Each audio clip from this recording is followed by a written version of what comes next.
Hello guys, welcome to Ben 10 What If. So in this video, we will see what if Ben never took off the Omnitrix and kept it forever.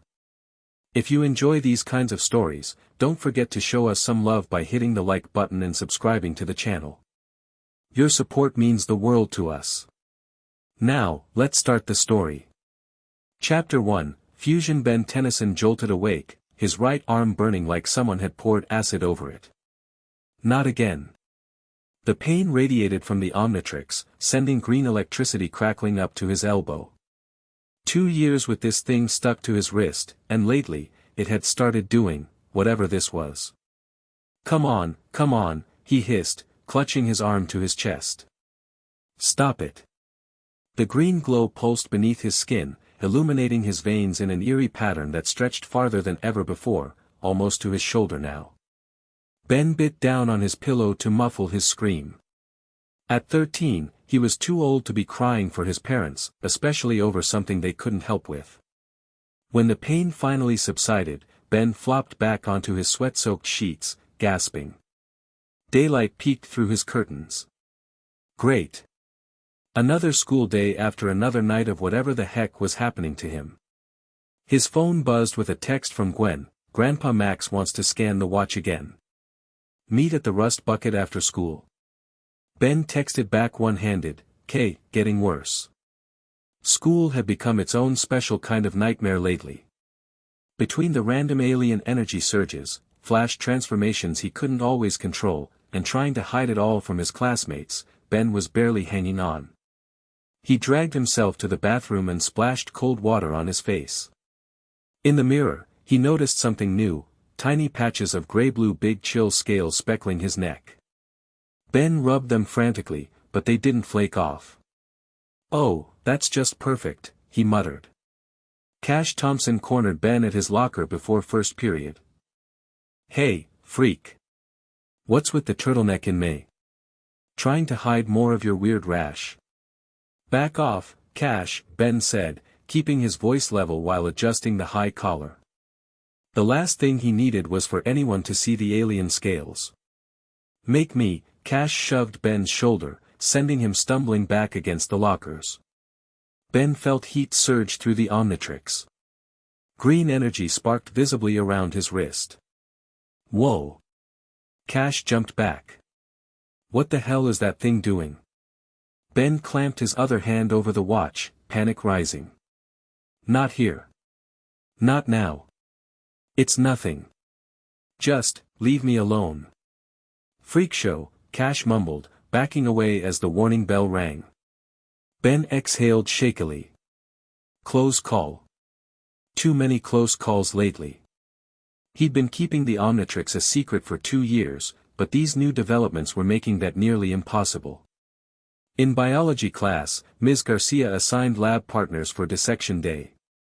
Tennyson, you're with Julie Yamamoto. Ben's stomach did a weird flip that had nothing to do with the Omnitrix. Julie was new this year, smart and pretty in a way that made his brain short-circuit. She smiled as she took the seat next to him. Hey, she said, setting out their tools. You okay? You look pale. Fine, Ben lied, fighting another wave of pain shooting up his arm. Just not big on cutting up frogs. Julie nodded sympathetically. I know. But at least we can make sure it's done properly, right? With respect. Something about her voice calmed the burning in his arm. For a moment, the Omnitrix settled. Yeah. Respect is good, Ben agreed, finding himself smiling despite everything. They worked well together, Julie making precise cuts while Ben took notes. When their hands accidentally touched reaching for the same tool, Ben felt a jolt, but for once, not from the Omnitrix. Sorry, they both said simultaneously, then laughed. The moment shattered when Ben noticed green light seeping from beneath his glove. I gotta go, he blurted, bolting for the door without waiting for permission. In the bathroom, Ben locked himself in a stall and yanked off the glove. The Omnitrix wasn't just glowing, it was pulsing, sending waves of alien DNA through his system. His forearm had transformed halfway into Heatblast's molten skin while his fingers elongated into XLR-8's claws. "Stop it," Ben whispered desperately. "Change back." It took 10 agonizing minutes before his arm returned to normal, mostly normal, anyway. New blue veins traced patterns from the watch up to his elbow, permanently etched into his skin like circuit pathways. By the time Ben returned to class, the dissection was over, and Julie was cleaning up alone. "Sorry about that," Ben said, genuinely embarrassed. Julie looked up, concern in her eyes. "Are you sick? Like, seriously sick? Because you can tell me if you are." The question caught Ben off guard. No one at school had asked if he was okay in months, they just called him weird and avoided him. "It's complicated," he admitted. "But thanks for asking. And for finishing the lab." She nodded, studying him with intelligence that made him nervous. "You know, whatever it is, it might help to talk about it." For one crazy second, Ben imagined telling her everything, the Omnitrix, the aliens, the hero stuff, the way it was all going wrong lately. Instead, he just said, "Maybe someday." After school, Ben biked to the empty lot where Grandpa Max had parked the rust bucket. Gwen was already there, books spread across the table as she researched Omnitrix lore and alien biology. "You look terrible," she said by way of greeting. "Thanks, dweeb." Ben collapsed onto the bench. "Where's Grandpa?" "Getting equipment from plumber headquarters. He's bringing someone who might be able to help." Ben held out his arm, pulling back the sleeve to reveal the network of green-blue lines extending from the Omnitrix. "It's spreading." Gwen gasped. "That's new. When did this happen?" "Started a few months ago, but it's accelerating." "And that's not all." Ben reluctantly pulled down his collar, showing the patches of alien skin. "Big chill scales. They won't go away." Gwen reached out hesitantly. "May I?" Ben nodded, and she gently touched the scales. "They're cold," she murmured. "And the pattern, it's like they're following your lymphatic system." At Ben's blank look, she added, "You know, if you paid attention in biology." Yeah, I'm a science failure, I get it." The door to the RV opened, and Grandpa Max entered, followed by a blue-skinned alien in a lab coat. "Ben, this is Myax. She worked with Azimuth on the original Omnitrix design." The tall, four-armed alien nodded curtly. "So you're the human who's been misusing my colleague's greatest invention." "Nice to meet you too," Ben muttered. "Show her, Ben," Grandpa Max urged. Reluctantly, Ben displayed both the circuitry spreading up his arm and the patches of alien skin. Myax's eyes widened. She pulled out a scanner and ran it over Ben's arm, then his neck and chest. "Fascinating. The Omnitrix is integrating with your DNA at the cellular level. It's using your body's natural systems to distribute and incorporate alien genetic material. Is it dangerous?" Grandpa Max asked, the worry evident in his voice. "Dangerous? It's unprecedented," Myax replied. "The Omnitrix was never designed for permanent attachment. It was meant to be a temporary transformation tool, not a symbiotic organism." "Symbiotic?" Ben echoed. "Like a parasite?" "More like a fusion. The device seems to be adapting to you as much as you're adapting to it." Myax continued scanning. "Have you tried removing it recently?" "Every day," Ben said. "It won't budge. Not even upgrades tech manipulation works on it anymore." Myax nodded thoughtfully. "The integration is self-reinforcing. Every transformation accelerates the process, strengthening the bond." "So what happens to me?" Ben asked, dreading the answer. "Best case. You become a stable human Omnitrix hybrid with access to alien abilities without full transformation. Worst case." She paused. "Your human DNA could be overwritten entirely, turning you into a chimeric alien entity with no fixed form." The RV fell silent. Ben felt a cold weight settle in his stomach. There has to be something we can do, Gwen insisted, grabbing one of her spell books. Maybe magic could, magic might destabilize the process further, Myax warned. For now, I recommend minimizing transformations while I attempt to contact Azimuth. He's the only one who might understand what's happening. Great, Ben said bitterly. So I'm just supposed to ignore all the bad guys out there while I wait to turn into some kind of alien freak show? Ben, Grandpa Max put his hand on Ben's shoulder. We'll figure this out. We always do. Before anyone could say more, an explosion rocked the RV. Ben rushed to the window to see 3 armored knights on high-tech motorcycles surrounding them, weapons drawn. Forever knights, Gwen said grimly. Perfect timing, Ben growled, his arm already reaching for the Omnitrix despite Myax's warning. Some habits were hard to break. The knight's leader stepped forward, his silver armor gleaming in the afternoon sun. Benjamin Tennyson. By order of the Pure Earth Conclave, you are to surrender yourself for containment and study. Ben stepped out of the RV, Gwen and Grandpa Max flanking him. Sorry, not interested in being your lab rat. This isn't a request, the knight replied, raising his energy lance. The alien contamination you harbor poses an existential threat to humanity.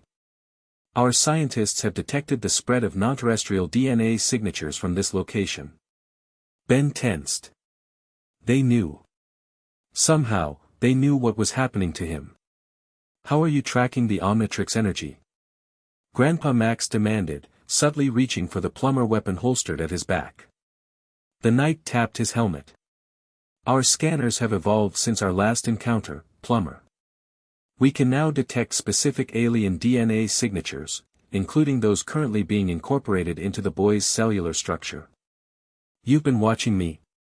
Ben felt a spike of anger, and with it, the Omnitrix pulsed painfully. We've been monitoring all alien threats, the knight corrected. Your recent evolution simply moved you to the top of our list. I'm not a threat. Ben shouted, feeling the device heating up in response to his emotions. I've saved this planet more times than you can count. Perhaps that was true once, the knight conceded. But what happens when the alien DNA overwrites your humanity completely? What happens when Ben Tennyson disappears, and only the creatures remain? The question hit too close to Ben's own fears. That's enough, Grandpa Max stepped forward. You're trespassing on plumber jurisdiction. Stand down. The plumber's authority is not recognized by the Forever Knights. This is a human matter. The knight raised his hand, signaling his companions. Take the boy. Eliminate the others if necessary. The knights opened fire, energy bolts streaking toward them. Gwen quickly threw up a magical shield, her eyes glowing with pink energy. Ben, don't transform. Myax called from the RV doorway. It will accelerate the fusion. But as one of the knights circled around and aimed at Gwen's unprotected back, Ben had no choice. He slammed his hand down on the Omnitrix.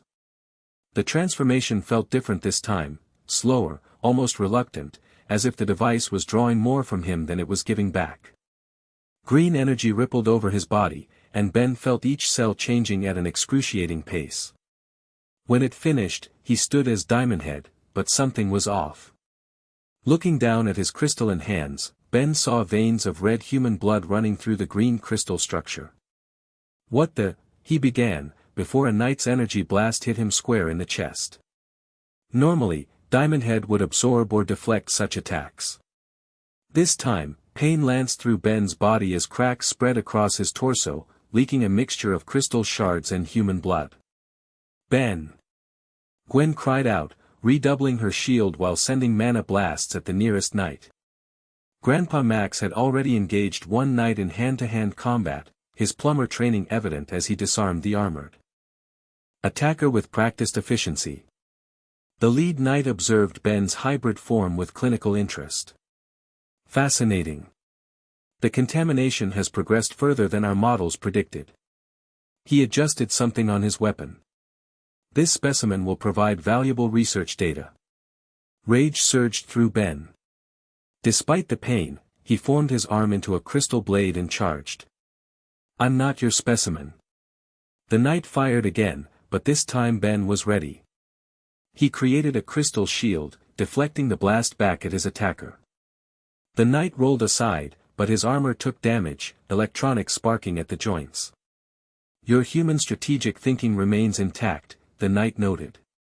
Impressive adaptation. Stop analyzing me. Ben slammed his fists into the ground, sending crystal spikes erupting toward all three knights. Two dodged, but the third wasn't fast enough. Crystal shards pinned his armor to the ground, immobilizing him. Grandpa Max had subdued his opponent as well, using the knight's own energy cuffs against him. Only the leader remained, backing toward his vehicle.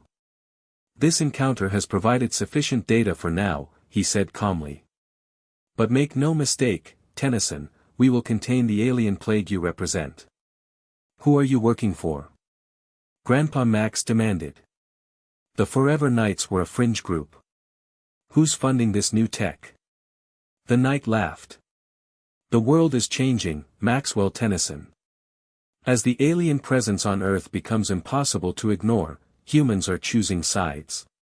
Our ranks swell with those who wish to keep humanity human. His gaze turned to Ben. Your grandson has become the perfect recruitment tool, proof that the contamination can transform even a human child into something other. Before they could stop him, the knight threw down a smoke grenade. By the time it cleared, he had vanished along with the captured knight's weapons. Ben tried to revert to human form, but the transformation stuck. Panic rose in his throat. I can't change back. Myax rushed to his side, scanner in hand. The Omnitrix energy is fluctuating wildly. Your human DNA and Diamond Head DNA are competing for dominance. So what do I do? Ben's voice cracked, crystal spikes erupting involuntarily from his shoulders in response to his fear. Focus, she instructed. The Omnitrix still responds to your consciousness. Visualize your human form. Ben closed his eyes, concentrating on being human again. The process was agonizingly slow, crystal gradually giving way to skin, bones reshaping painfully. When it finally completed, Ben collapsed to his knees, exhausted. He looked at his trembling hands, human again, except for diamond shards now embedded in his knuckles and green circuit-like lines extending all the way to his shoulders. That was different, he panted. The fusion is accelerating, Myax confirmed grimly. The Forever Knight's attack triggered a stress response in both you and the Omnitrix, strengthening your connection. Grandpa Max helped Ben to his feet. We need to move. If the Knights tracked Ben here, others might too. Others? Ben asked. You don't think the Forever Knights are the only ones who'd be interested in a human Omnitrix hybrid, do you? Grandpa Max looked grim. Vilgax would tear apart the galaxy to get his hands on you now. Ben felt the weight of those words settle on him. He wasn't just a kid with a cool watch anymore. He was becoming something else entirely, something unprecedented, something valuable, something dangerous. Let's get inside, Gwen said, keeping watch for more attackers. We need a plan. Ben couldn't sleep. Every time he closed his eyes, he saw the Forever Knight's calculating gaze, heard his cold assessment. The contamination has progressed further than our models predicted. Contamination. Was that what was happening? Was he being corrupted, infected by alien DNA? He stared at the ceiling of the rust bucket, listening to Grandpa Max snore in the front cabin. Gwen had gone home, promising to research magical protections that might help slow the fusion process. Myax had left to establish secure communications with Azimuth, taking samples of Ben's blood and tissue for analysis. His phone buzzed with a text. Julie, you okay?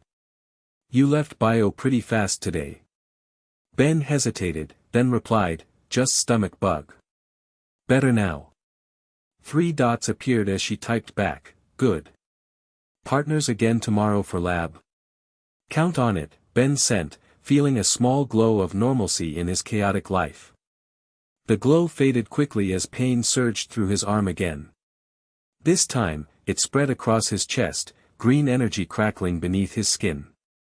Ben bit his lip to keep from crying out as his ribs shifted, hardened, became partially encased in what felt like Cannonbolt's protective shell. When the surge passed, Ben lifted his shirt to find yellow-white armor plates fused with his skin over his heart and right side. He touched them gingerly, they were part of him now, as natural as a fingernail.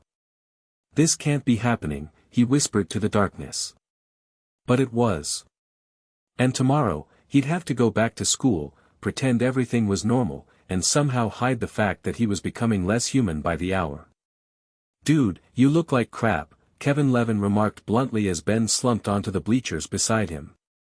Gym class, the worst possible scenario with his body in flux. Ben had begged for a medical exemption, but without revealing his condition to the school nurse, he'd been denied. "Thanks for the update," Ben muttered. He'd layered up with a long-sleeve shirt under his gym uniform, plus a compression bandage to hide the armor plates on his chest. Kevin had been back in Bellwood for 6 months now. After their last team-up against the hybrid invasion, they'd formed an uneasy alliance. Kevin still had some criminal connections but was trying to walk a straighter path, mostly because Gwen wouldn't give him the time of day otherwise. "Seriously though," Kevin lowered his voice, "Gwen told me about the watch going haywire." "That sucks." Ben shrugged. "Guess that's what I get for never taking the thing off. You ever think about, I don't know, asking that azimuth dude to just remove it before it gets worse?" "Every day," Ben admitted. "But even if he could, what then? Go back to being regular Ben Tennyson?" "No thanks." Kevin studied him. "You sure about that? 'Cause from where I'm sitting, regular Ben Tennyson doesn't sound so bad compared to whatever's happening now." Before Ben could respond, Coach Willis blew his whistle. "Levin. Tennyson. Stop gossiping and get on the track. 2 laps, now." Kevin jogged easily beside Ben, who was struggling to maintain a normal pace without triggering another transformation. "So those forever nights," Kevin said casually, when mentioned they had new tech. "Any idea who's bankrolling them?" Ben shook his head. "Grandpa Max is looking into it. They've gone from medieval roleplayers to high-tech alien hunters practically overnight." "I might know some people who could help with that," Kevin offered. "Guys who deal in alien tech on the black market. If someone's supplying the nights, my contacts would have heard something." "That would be," Ben broke off as a sharp pain lanced through his legs. He stumbled, falling hard onto the track. "Tennyson." Coach Willis jogged over. "What's the problem?" "Cramp," Ben lied, clutching his calf while actually feeling his bones restructuring beneath the skin, elongating, strengthening, becoming more like XLR8's powerful running limbs.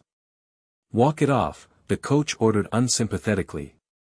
Kevin helped Ben to his feet. "I've got him, coach." Once they were out of earshot, Kevin whispered, "Another episode?" Ben nodded tightly. "My legs this time. It's like my body's upgrading itself with random alien parts." "That's messed up." Kevin looked genuinely concerned. "Need me to create a distraction so you can bail?" "I'll manage," Ben insisted, though he wasn't sure how. By the time they completed their laps, Ben's transformation had stabilized, though his running speed had noticeably improved, drawing suspicious looks from both Coach Willis and his classmates. In the locker room, Ben changed quickly in a bathroom stall, desperate to hide the changes to his body. When he emerged, Cash Thompson was waiting with his usual sneer. "Hiding something, Tennyson? Some kind of weird rash? Or maybe you're just a freak who doesn't belong in the normal locker room." Ben's patience, worn thin by pain and fear, snapped. "Back off, Cash. Not today." "Or what?" Cash grabbed Ben's arm, fingers digging into the spot where the Omnitrix's energy patterns had spread. The contact triggered an immediate reaction. Green electricity arced between them, sending Cash flying backward into the lockers. "What the hell?"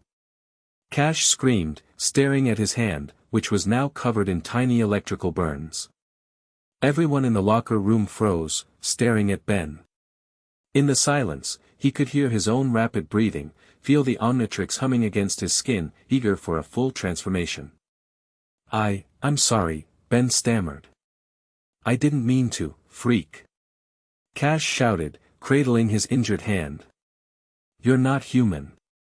The words hit harder than any physical blow. Ben grabbed his backpack and ran, ignoring the coach calling after him, ignoring the stares and whispers. He didn't stop running until he reached the school parking lot, where Kevin found him minutes later. "Ben! What happened in there?"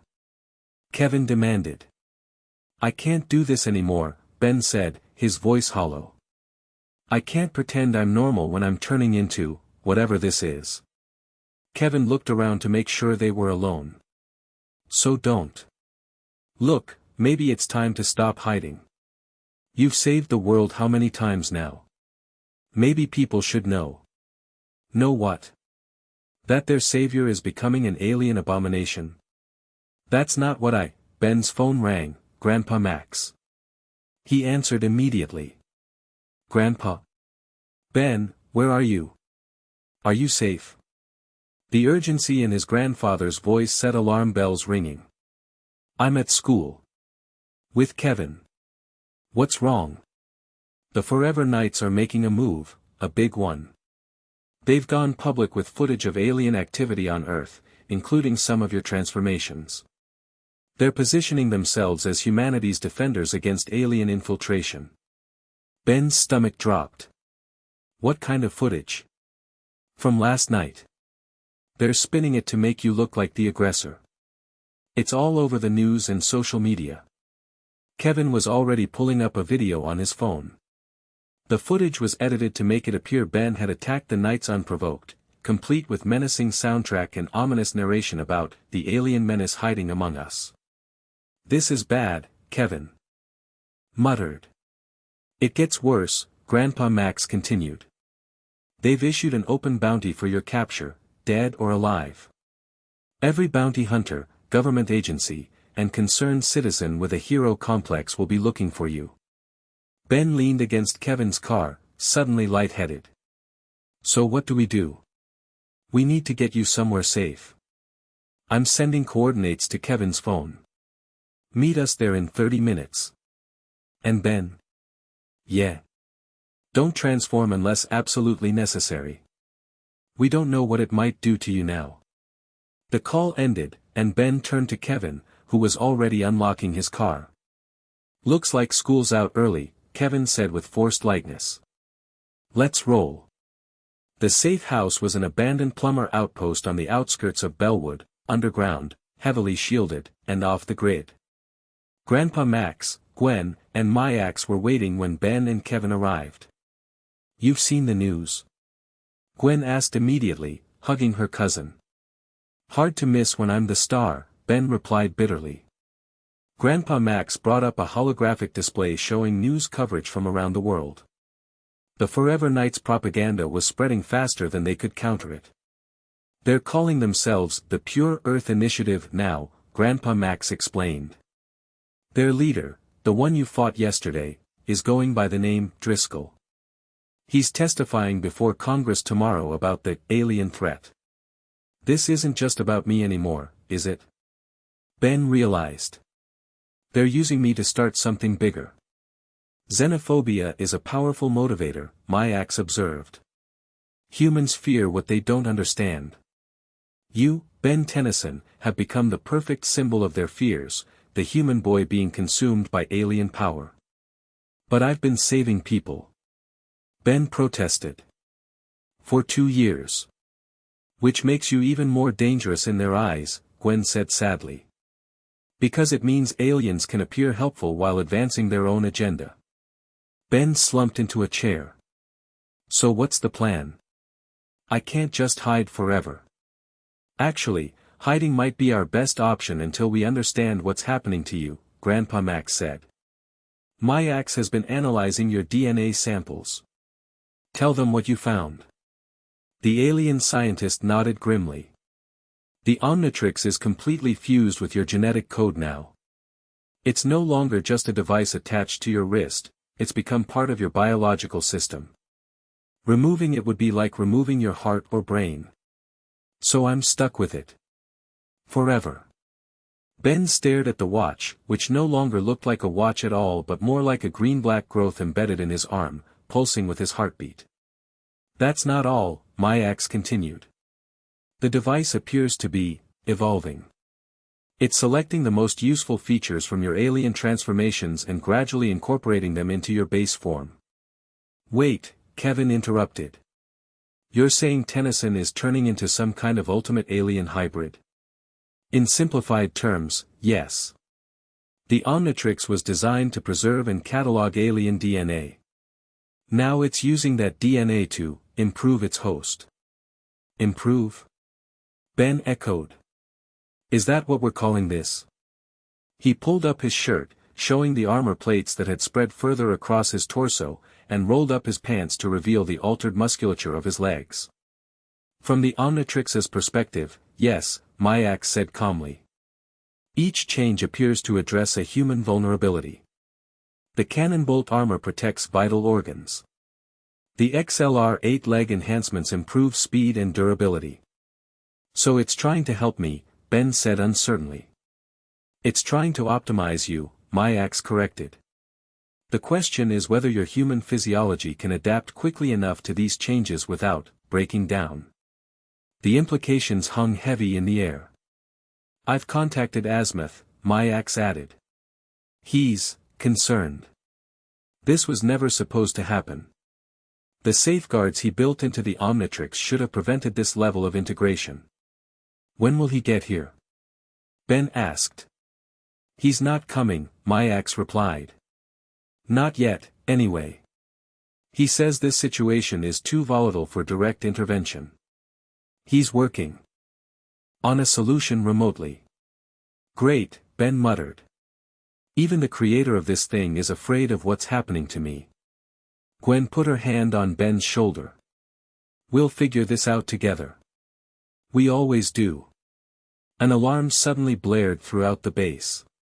Grandpa Max rushed to the security console. We've got company. Multiple vehicles approaching, forever night signatures. How did they find us? Driscoll smiled beneath his helmet. Let's just say there are those in positions of power who recognize the alien threat for what it is. The boy is merely the most visible symptom of a larger infection. Ben struggled against the energy cage, but each movement caused it to constrict, sending waves of pain through his body. The Omnitrix responded to his distress, green energy surging up his arm and across his chest. Fascinating, Driscoll observed. The symbiosis continues even under containment. You truly are becoming something new, Tennyson. Something that should not exist on Earth. The pain and rage built inside Ben until he couldn't contain it anymore. With a scream that was not entirely human, he pushed against the energy cage with everything he had. The Omnitrix exploded with light, not transforming him into a single alien but channeling multiple powers simultaneously. Diamond-head crystals erupted from his skin while heat blasts flames engulfed his arms and Wildmutt's enhanced senses sharpened his awareness of every night in the room. The containment field shattered under the onslaught of combined alien energies. Ben stood in the center of the destruction, a chimeric blend of human and alien features, power radiating from him in palpable waves. The knights faltered, some backing away in fear. Even Driscoll took an involuntary step back. You wanted the alien threat? Ben's voice resonated with inhuman harmonics. Here I am. With a gesture, he sent crystal shards flying at the knights' weapons, disabling them. Another motion created a wall of flame that forced them to retreat toward the exit. Ben! Grandpa Max called out, his voice cutting through the haze of power and rage. Remember who you are. The words penetrated Ben's consciousness. He looked down at himself, at what he was becoming, and felt a flicker of fear. This power felt good, too good. It would be so easy to lose himself in it completely. With tremendous effort, Ben pulled back the alien energies, forcing them to recede. His appearance gradually normalized, though normal now included permanent crystal formations at his joints, flame-resistant skin, and enhanced sensory organs. Driscoll, recovering his composure, pointed at Ben. "You see. The boy is gone. The alien has taken control." "You're wrong," Ben said, his voice steady despite the exhaustion threatening to overwhelm him. "I'm still Ben Tennyson. And I'm still Earth's defender, whether you like it or not." He took a step toward Driscoll, who raised his weapon. "Stay back, creature. I'm not going to hurt you," Ben said, forcing himself to sound calmer than he felt. "But I am going to stop you from hurting others. This vendetta against aliens, it has to end." "It will end," Driscoll promised. "When Earth is purified." He fired his weapon directly at Ben's chest. Ben didn't dodge. Instead, he allowed the cannonbolt armor plating to absorb the blast, then stepped forward again. "I'm not your enemy, Driscoll. And not all aliens are threats. Tell that to the families who lost loved ones in the hybrid invasion," Driscoll spat. "Tell that to the cities devastated by your alien battles." "I know there's been damage," Ben acknowledged. "I know people have been hurt. But isolating Earth, driving away allies like the plumbers, that makes us more vulnerable, not less." For a moment, doubt flickered across Driscoll's face. Then his expression hardened. "Your words mean nothing. You're not even human anymore." The accusation struck deep, but Ben refused to show it. "Maybe not entirely. But I still care about this planet. I still fight to protect it. Can you say the same?" Before Driscoll could respond, the ground shook violently. Part of the ceiling collapsed, revealing a massive drilling machine breaking through from above. As the dust settled, a familiar figure emerged from the cockpit. "Hope I'm not interrupting," Dr. Onimo cackled, his mutation helmet glowing ominously. "But I couldn't resist when I heard about the bounty on young Tennyson's head." "Onimo," Ben groaned. "Perfect. Timing as usual." "The bounty is offered by the Pure Earth Initiative," Driscoll informed him stiffly. "We do not collaborate with genetic abominations such as yourself." Onimo laughed. "Oh, I'm not here for your money, Knight. I'm here for the boy. Or more specifically, for the unprecedented genetic material he now possesses." He activated his helmet, sending out energy waves that caused the mutated parts of Ben's body to spasm painfully. "Yes." Onimo crowed. "Your DNA is responding to my mutagen ray. The Omnitrix energy has made you susceptible to my control." Ben fell to one knee, fighting the compulsion to transform again. The Omnitrix pulsed erratically, responding to both Ben's distress and Onimo's equipment. Driscoll, seeing an opportunity, signaled his knights. "Capture the boy while he's vulnerable." "I don't think so." Kevin slammed his metal fists into the ground, creating a shockwave that knocked the knights off balance. Gwen's magic and Grandpa Max's plumber weapons kept Onimo's mutated creatures at bay, but they were outnumbered and fighting on two fronts. Ben struggled to his feet, caught between Onimo's mutation ray and the knight's containment technology. His body flickered between human and alien forms, unable to stabilize. "The Omnitrix energy is going critical," Myax warned. "Ben, you must regulate it or the fusion will accelerate beyond control." "I'm trying." Ben gasped, feeling as if he were being torn apart at the molecular level. Through the haze of pain, Ben saw Cash Thompson and two other classmates recording the entire scene on their phones from the destroyed entrance. They must have followed the knights, hoping to capture footage of the alien freak for social media. "Everyone, get back." Ben managed to warn as the Omnitrix energy built to unprecedented levels. With a final surge of willpower, Ben directed the energy outward in a controlled explosion, targeting both Onimo's equipment and the knight's containment technology. The blast neutralized both threats while sparing the humans in the room, though it left Ben collapsed on the floor, his body a patchwork of human and alien features. In the stunned silence that followed, Cash lowered his phone, his expression a mix of fear and awe. Tennyson. Ben looked up at his longtime bully, too exhausted to pretend anymore. Yeah, it's me. Surprise. You're the alien hero. The one who's been saving people. Since I was 10, Ben confirmed. Though the whole becoming part alien thing is pretty new. Cash looked from Ben to the unconscious Knights and Animo, then back to Ben. But, why did you let me push you around if you could have just turned into a monster and crushed me? Ben almost laughed despite everything. Because that's not what heroes do, Cash. The other boys seemed to struggle with this information. Finally, he said, you saved my cousin last year. When that fire-breathing dragon thing attacked them all. I never knew it was you. Heat blast, Ben corrected automatically. And you're welcome. Cash's friends were already uploading their footage, but with excited commentary about Ben Tennyson, the kid who's been secretly saving the world. The narrative was shifting before their eyes. Grandpa Max helped Ben to his feet. We need to go. More knights could arrive any minute. No more running, Ben decided, his voice stronger. No more hiding. He turned to Cash and his friends. Keep recording. People deserve to know the truth, all of it. Looking directly into the nearest phone, Ben began to speak. My name is Ben Tennyson. 2 years ago, I found an alien device called the Omnitrix that lets me transform into different aliens. I've been using it to protect Earth from threats both alien and human. Now the Omnitrix is permanently bonding with me, changing me into something new. I don't fully understand what I'm becoming, but I know one thing for certain, I will never stop protecting this planet and everyone on it.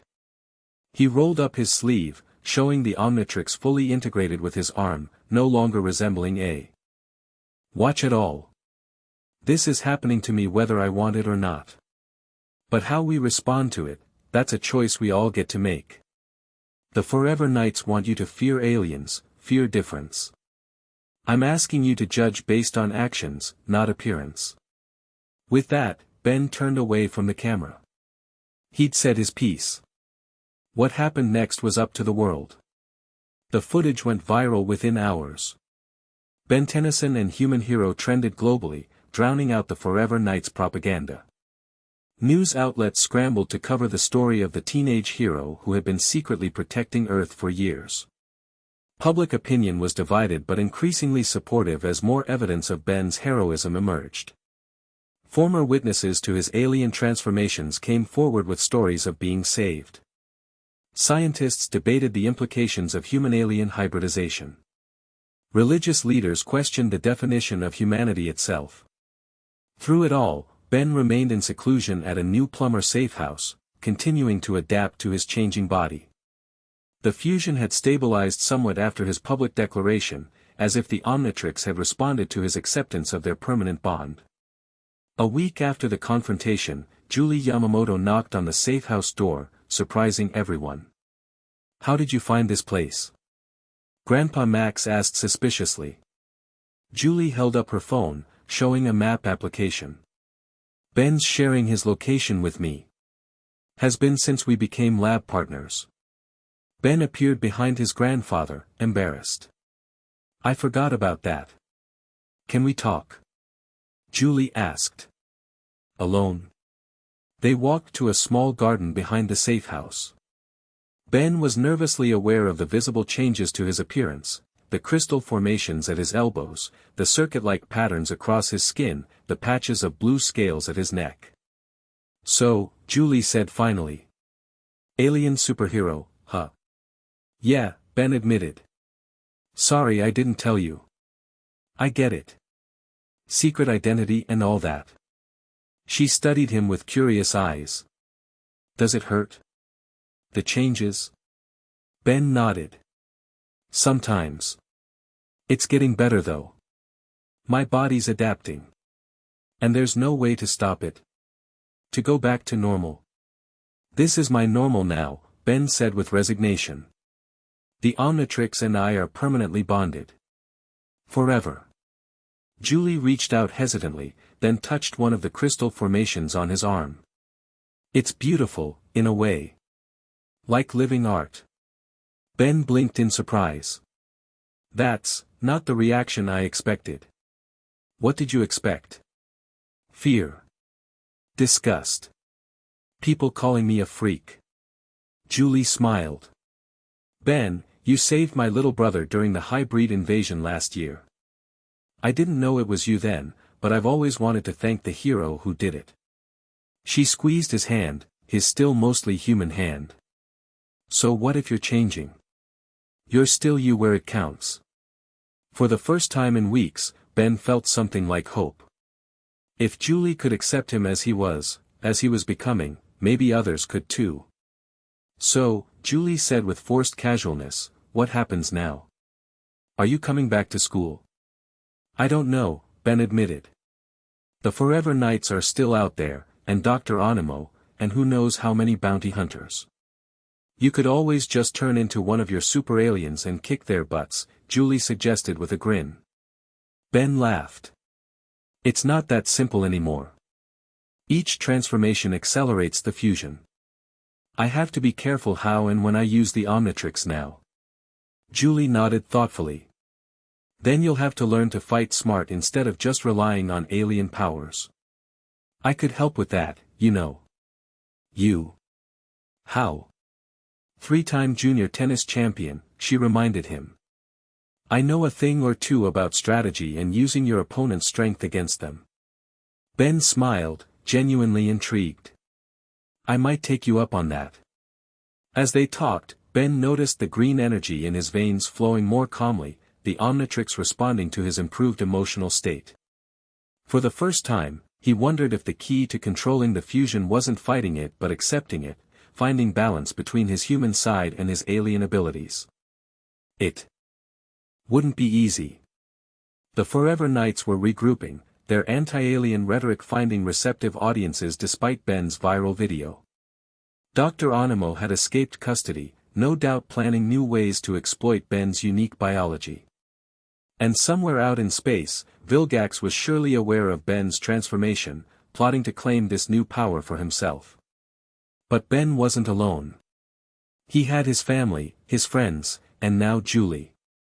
Whatever he was becoming, whatever challenges lay ahead, he would face them as both Ben Tennyson and the wielder of the Omnitrix, no longer two separate entities but something new, something unprecedented. Something forever changed. Chapter 2, Evolution. Ben Tennyson launched himself over the rooftop edge, 15 stories up with nothing but concrete below. No safety net. No backup plan. Just absolute confidence in the abilities that had become second nature over the past 3 years. The wind rushed past his face as he fell, targeting the alien smugglers loading their cargo below. At precisely the right moment, he extended his right arm. Diamond shards erupted from his skin, forming a crystalline grapple that embedded into the adjacent building. His momentum shifted from vertical to horizontal as he swung in a perfect arc. Evening, gentlemen, Ben called out as he crashed feet-first into their operation. Border Patrol has some questions about your shipping manifesto. The smugglers scattered, for tetramans and a Pisxis Valen, abandoning crates of contraband. The fish-like alien drew a plasma blaster from his holster, firing wildly at Ben. Ben didn't bother dodging.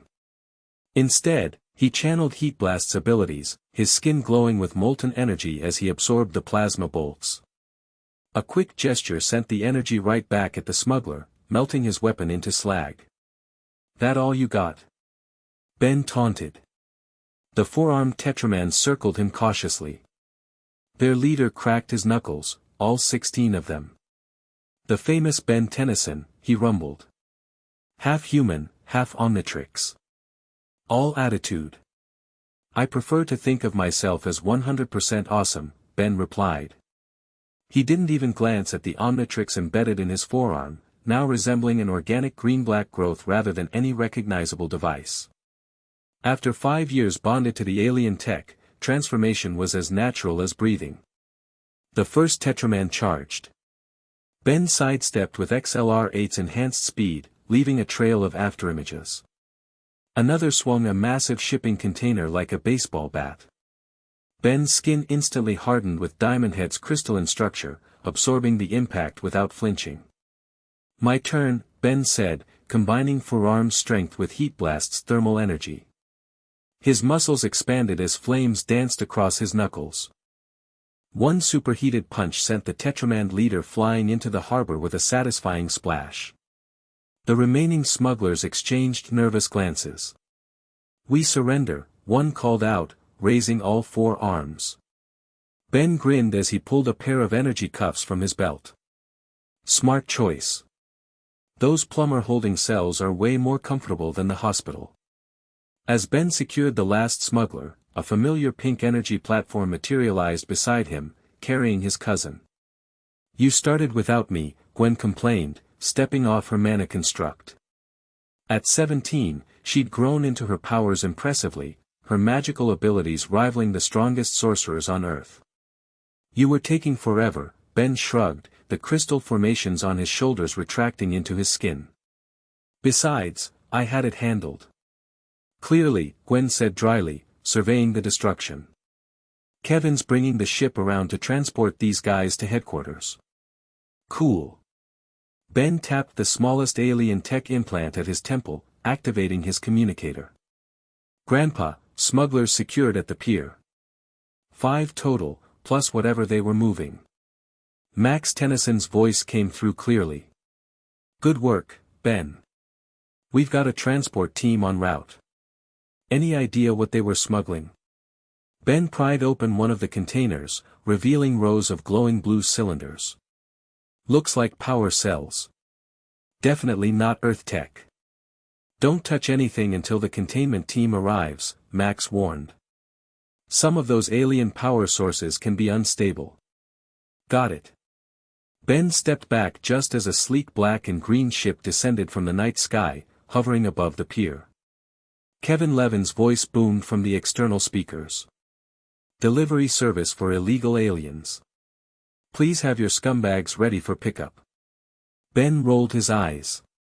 At 18, Kevin had officially joined the plumbers, though he still maintained his bad boy persona.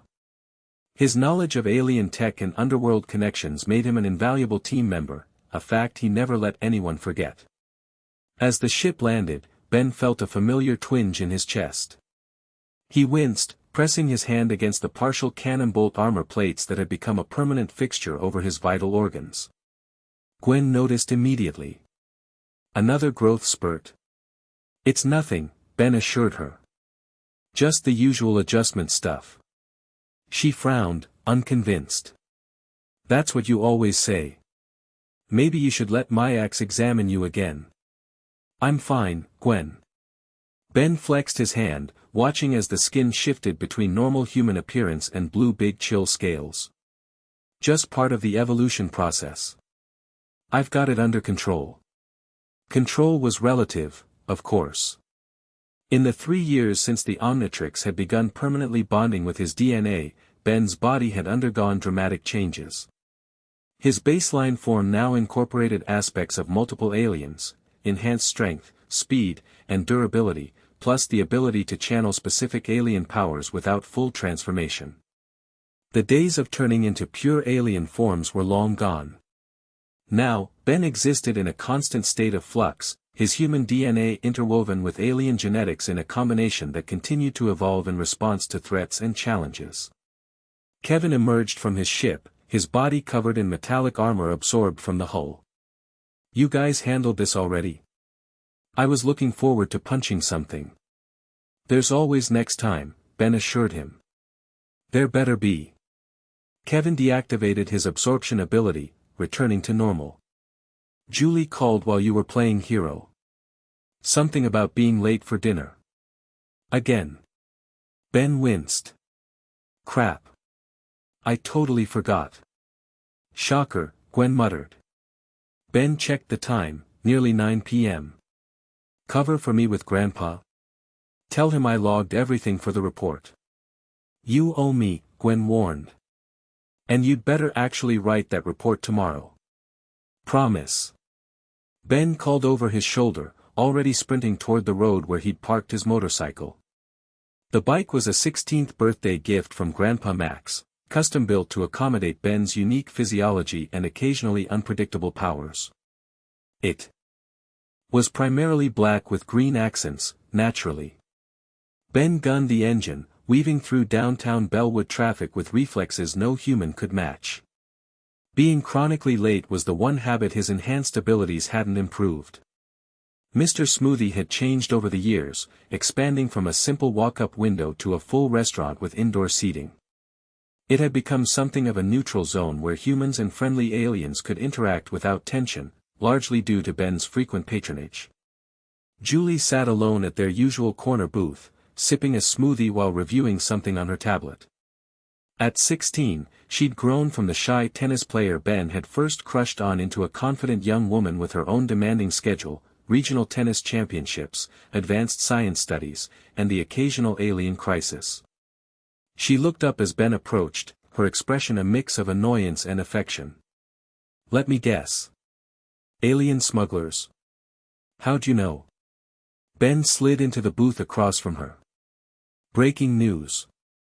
Julie turned her tablet to show footage of the pier, clearly shot from someone's phone.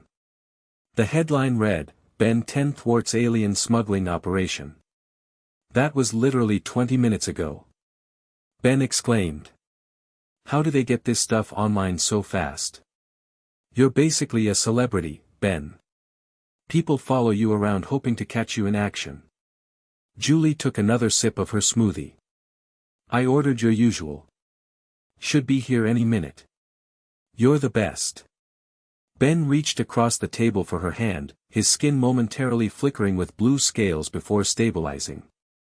"Sorry about dinner. I really did try to make it on time." "It's fine," Julie said, though her tone suggested it wasn't entirely. "I get it. Saving the world takes priority." "Not over you," Ben insisted. Julie's expression softened. "Smooth talker." She squeezed his hand. "How are you feeling? Any new developments?" It was their code for discussing his ongoing transformation in public. Even with aliens becoming a more common sight in Bellwood, Ben's unique condition still drew stares and whispers. "Nothing major. The crystal formations are easier to control now." To demonstrate, Ben allowed small diamond shards to emerge from his knuckles before retracting them. "And I can maintain Heat Blast's energy without the full flame effect." Julie nodded, genuinely interested. She'd been there through the most difficult phases of his evolution, the painful growth spurts, the times when his powers fluctuated wildly, the days when he couldn't even pass for human in public. "Any word from Azimuth?" she asked. Ben shook his head. "Radio silence for months now. My ex says he's working on something big, but who knows?" The Galvan creator of the Omnitrix had been studying Ben's case from afar, occasionally sending equipment or instructions through Mayax, but never visiting Earth personally.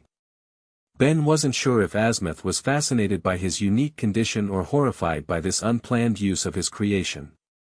A blue-skinned waitress with 4 arms delivered Ben's smoothie, a concoction that would be toxic to most humans but perfectly suited his hybrid physiology. "Here you go, Mr. Tennyson. On the house, as always." "Thanks, Lyra, but I've told you, I pay like everyone else," Ben said, sliding his credit card across the table. The alien waitress beamed. "The owner insists. Says you're good for business." After she left, Julie leaned forward. "Speaking of business, I got accepted to that summer research program." "The one at Berkeley?" "Julie, that's amazing."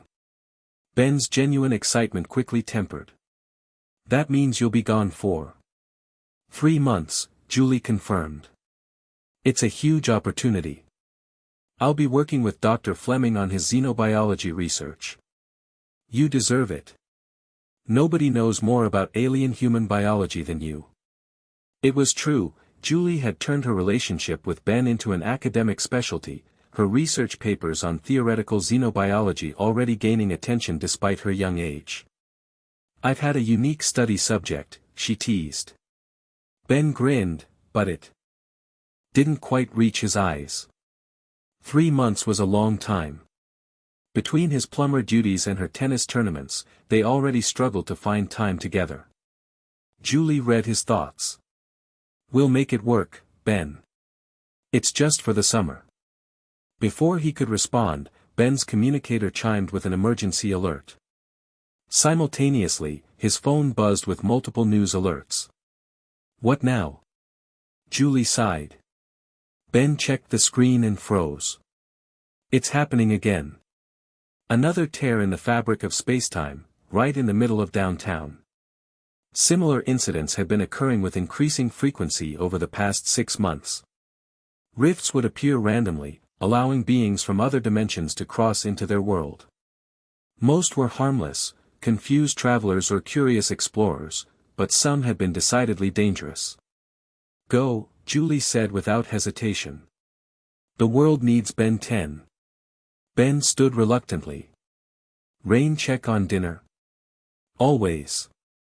Julie smiled, used to the routine after 3 years of dating Earth's most famous defender. "Be careful." "Aren't I always?" "No. That's why I said it." Ben laughed, leaned across the table for a quick kiss, then headed for the door. Outside, he tapped his communicator. "Gwen. Kevin. You seeing this?" "Already on our way," Gwen confirmed. "Coordinates coming to your bike now." Ben mounted his motorcycle, the display lighting up with a map to the dimensional tear. As he roared through the streets of Bellwood, he noticed people pointing and cheering rather than running in fear. 5 years ago, alien activity caused panic. Now, it was almost routine, especially with Ben Tennyson on the case. The tear was visible from blocks away, a jagged purple gash in reality itself, hovering 20 feet above Main Street. As Ben arrived, he saw plumber agents already establishing a perimeter, keeping civilians back. Gwen and Kevin pulled up in Kevin's car moments later. "Any idea what's coming through this time?"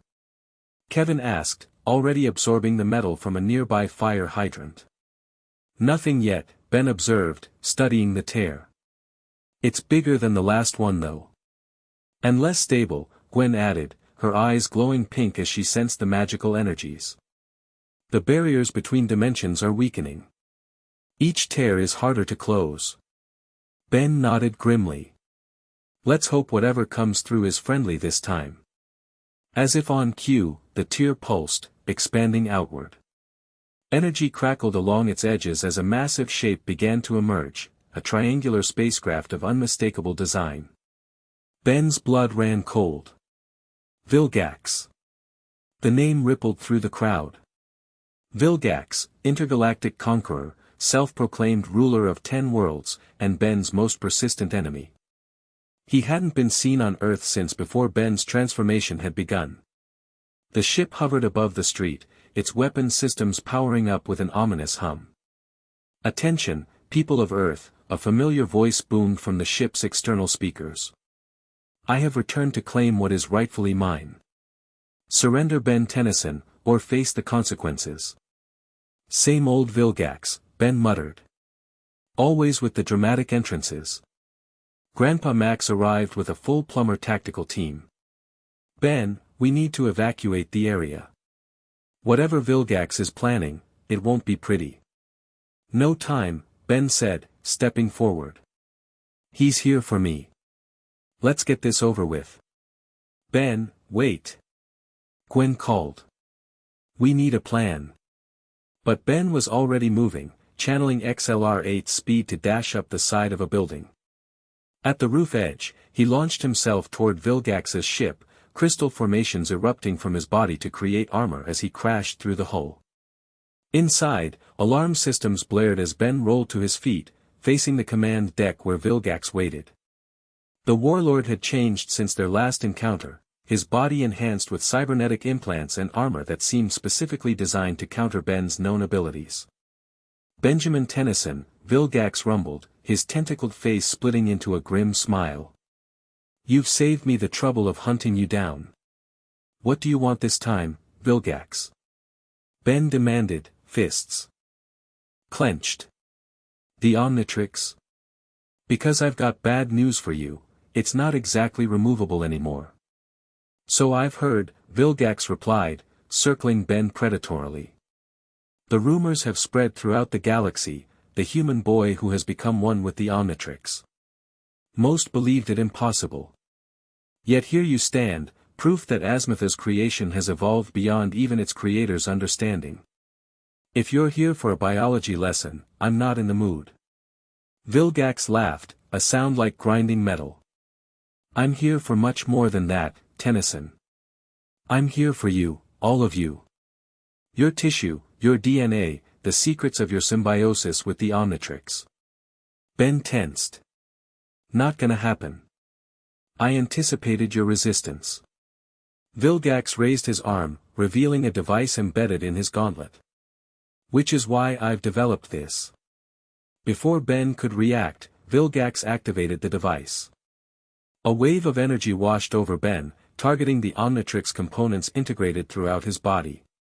Pain exploded along every nerve ending where alien DNA had merged with his own. Ben dropped to his knees, gasping. It felt like the early days of the fusion, when the Omnitrix first began spreading through his system, only 100 times worse. What are you doing to me? He choked out. Separating the Omnitrix energy from your human cells, Vilgax explained calmly. A delicate process, but necessary. Once extracted, I will absorb the Omnitrix energy myself, gaining all your powers without your human weakness. Ben struggled to stand, fighting through the agony. You've tried to take the Omnitrix before. Never works out, for you. Previous attempts targeted the device itself, Vilgax corrected. Now I understand, the Omnitrix has become something greater through its bond with you. And I intend to replicate that bond. The energy intensified. Ben screamed as he felt the Omnitrix responding to the attack, trying to protect itself, and him, by accelerating their fusion even further. His skin rippled with alien textures, powers activating and deactivating chaotically. Through the haze of pain, Ben focused on what Julie had taught him during their training sessions, using his opponent's strength against them. If Vilgax wanted to extract the Omnitrix energy, maybe Ben could give him more than he bargained for. Instead of fighting the extraction, Ben channeled it, directing the energy flow toward Vilgax's device. The gauntlet began to spark and smoke as it overloaded with power. What are you doing? Vilgax demanded, trying to disengage the device. Giving you exactly what you asked for, Ben gasped, his eyes glowing green as he pushed more Omnitrix energy through the connection. The gauntlet exploded in a burst of green light, sending Vilgax staggering backward. Ben collapsed, his body smoking from the ordeal but still intact. Vilgax recovered quickly, drawing a massive sword from his back. If I cannot extract the Omnitrix cleanly, I will carve it from your corpse. As he lunged forward, the ship rocked violently. Explosions echoed through the hull as plumber forces engaged from outside. A pink energy disk cut through the wall, creating an opening through which Gwen and Kevin entered. Ben. Gwen rushed to her cousin's side, her hands already glowing with healing energy. Kevin positioned himself between Ben and Vilgax, his metal form reinforced with additional armor. Back off, squid face. You're outnumbered. Vilgax snarled. This changes nothing. I will have the Omnitrix, one way or another. The ship shuddered again as plumber weapons targeted its engines.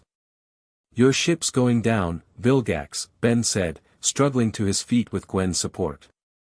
Leave Earth now, or go down with it. For a tense moment, Vilgax seemed ready to continue the fight. Then he stepped back toward an escape pod.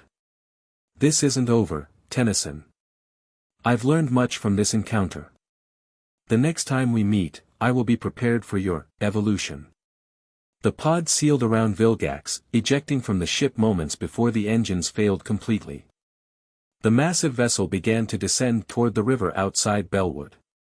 "We need to get out of here," Kevin urged, supporting Ben's other side. Together, they escaped through Gwen's entry point, her mana platform carrying them safely to the ground as Vilgax's ship crashed into the water with a massive explosion. On the shoreline, Ben collapsed again, his body convulsing as the Omnitrix energy stabilized. "Ben!" Grandpa Max rushed over, medical scanner in hand. "What did Vilgax do to you?" "Tried to extract the Omnitrix," Ben managed between spasms. "Not the watch. The energy from my cells." Mayax, who had been working with the plumbers since the beginning of Ben's transformation, pushed through the gathering crowd. "We need to get him to the medical facility immediately. The extraction attempt may have destabilized the fusion." As they loaded Ben onto a stretcher, Julie arrived, having followed the emergency vehicles. "Ben!" She rushed to his side, grabbing his hand. "What happened?" "The usual," Ben tried to joke, though his voice was weak. "Vilgax, trying to ruin date night." Julie didn't smile. "You're burning up." She looked to Mayax. "Is the fusion accelerating again?" The alien scientist nodded grimly. Vilgax's technology triggered a defensive response from the Omnitrix. "It's integrating faster to protect itself, and Ben. Will he be okay?" Julie asked, the fear evident in her voice. "I don't know," Mayax admitted. "This is uncharted territory, even for Asmatha's technology."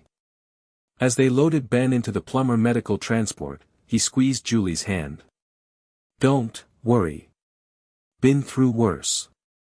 Julie climbed in beside him, determination replacing fear. "I'm coming with you." No one argued.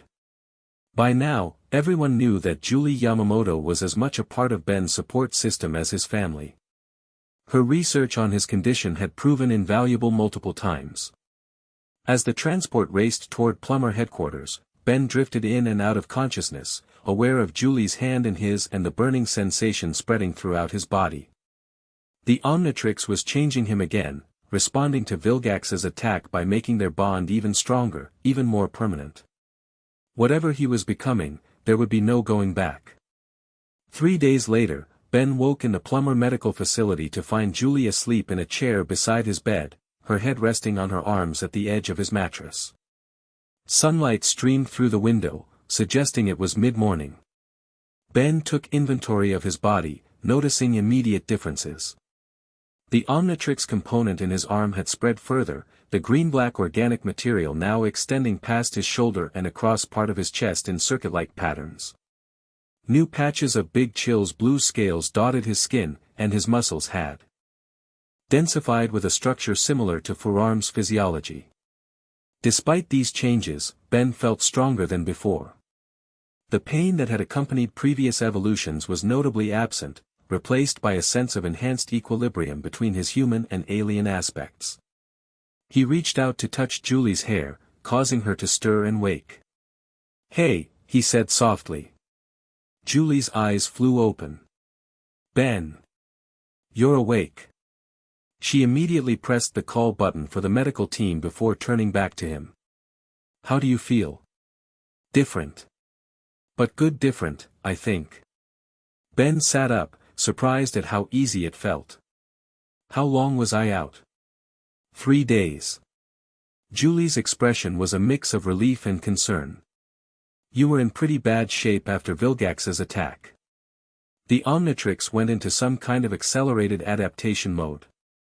"Yeah, I can see that." Ben examined the new patterns on his skin. "Guess I'll be wearing long sleeves to school for a while." Julie bit her lip. "About that, there's been some developments while you were recovering." Before she could elaborate, the door opened and Grandpa Max entered, followed by Mayax and a holographic projection of Asmath himself. The Galvan creator of the Omnitrix rarely communicated directly, making his appearance a significant event. "Ben," Grandpa Max embraced his grandson carefully. "Good to have you back with us." "Fascinating," Mayax murmured, immediately scanning Ben's new physiological changes. The integration has advanced by approximately 2 years based on our previous progression models. As I predicted, Asmatha's hologram stated, studying Ben with clinical interest. Vilgax's extraction attempt forced the Omnitrix to accelerate its protective bonding. Ben focused on the tiny holographic Galvan. Nice of you to finally join the conversation, Asmath. Been a while. I have been monitoring your condition continuously, Asmath replied without apology. Your unique symbiosis with my creation has proven educational. Glad my mutation has been enlightening for you, Ben said dryly. It is not mutation, Ben Tennyson. It is evolution. Asmatha's hologram circled Ben, examining the changes. The Omnitrix was designed to preserve alien DNA, to prevent extinction and promote understanding between species. In you, it has found an unexpected application of that purpose, creating a bridge between human and alien genetics that should have been impossible. So what happens now? Ben asked. Vilgax knows about the fusion. He tried to extract the Omnitrix energy from my cells. And failed, Asmath noted. Because the Omnitrix is no longer just integrating with your body, it has become integral to your continued existence. Removing it now would be fatal. Julie squeezed Ben's hand at this confirmation of what they'd long suspected. Vilgax will try again, Grandpa Max warned. And he's not the only threat. The Forever Knights have been recruiting worldwide, spreading anti-alien sentiment. They've even gained political influence in some countries. I'm aware, Ben said. But that's not what Julie was about to tell me. What's happened while I was out? The adults exchanged glances, clearly reluctant to burden Ben with more challenges so soon after waking. Julie took a deep breath. The dimensional tears, they're happening more frequently. 3 more opened while you were unconscious. The plumbers managed to close them, but more alien visitors have been arriving. Some seeking asylum, others just curious. Curious about what? Ben asked, though he already suspected the answer. About you, Julie confirmed. Word has spread throughout the galaxy about the human who bonded permanently with the Omnitrix. You've become something of a cosmic celebrity. Great, Ben muttered. Just what I needed. There's more, Grandpa Max added. The United Nations has called an emergency session to discuss the increasing alien presence on Earth. Some nations are demanding registration and regulation of all extraterrestrial visitors and technology. Including me? Ben asked quietly. No one needed to answer. The implication was clear. The world is changing rapidly, Asmath observed. Your transformation has accelerated a process that would have taken decades otherwise, Earth's integration into the wider galactic community. So this is my fault? Ben challenged. Not fault, Asmath corrected. Catalyst. Your unique condition has forced humanity to confront the reality of alien existence sooner than they might have been ready for. Ben absorbed this information silently, feeling the weight of responsibility settle more heavily on his shoulders. He'd been fighting alien threats since he was 10 years old, but this was different. This wasn't about punching the bad guy and saving the day. This was about the future of human-alien relations, with him caught squarely in the middle. I need some air, he decided, swinging his legs off the bed. Ben, you should rest, Grandpa Max insisted. Your body is still adjusting to the accelerated changes. I feel fine, Grandpa.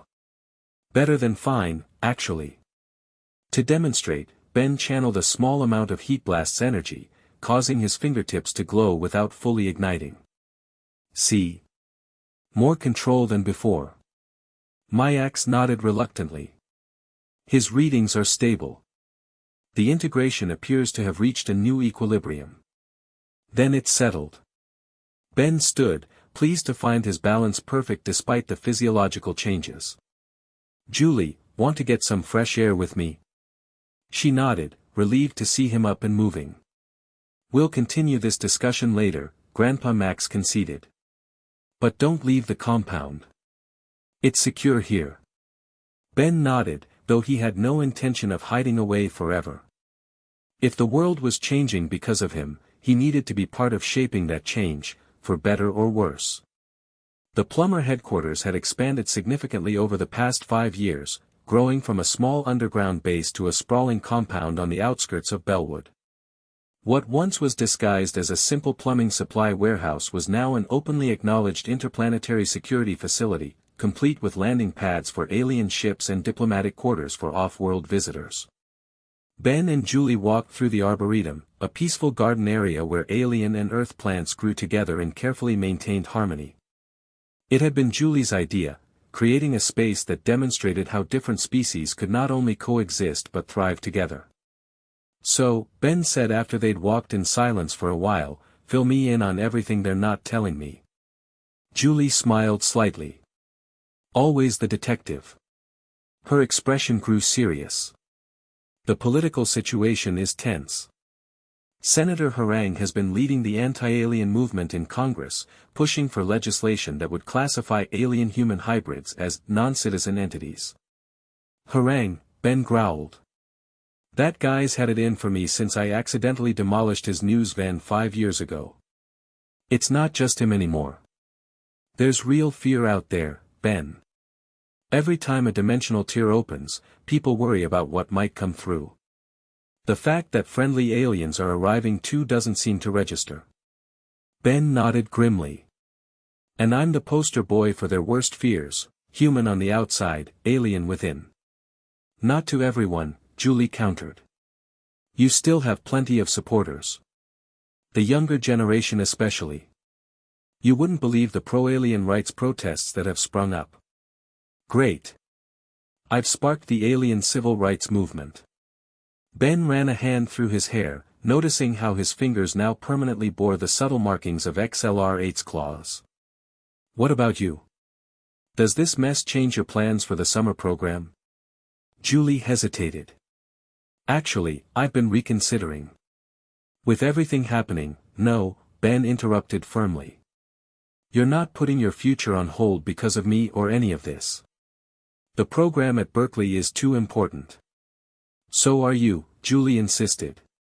"And not just because I care about you. Your condition is literally unprecedented, Ben.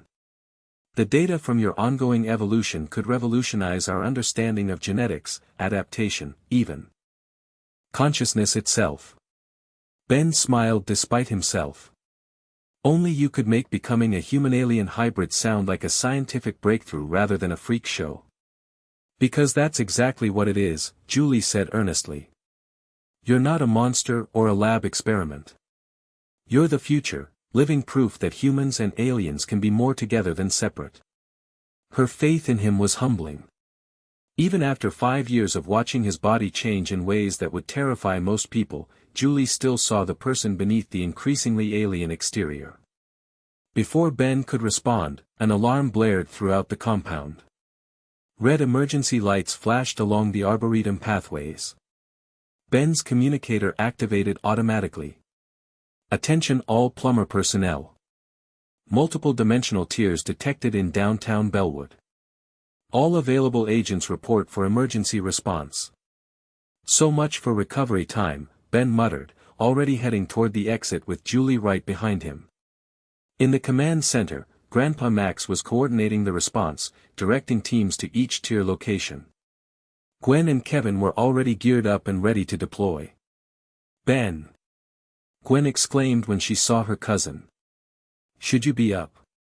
"Try stopping me," Ben replied, coming to stand beside her at the central holographic display. 5 purple tiers showed on the map of Bellwood, each pulsing with dimensional energy. "This is different. They've never appeared simultaneously before. And they're forming a pattern," Kevin noted, pointing to the arrangement.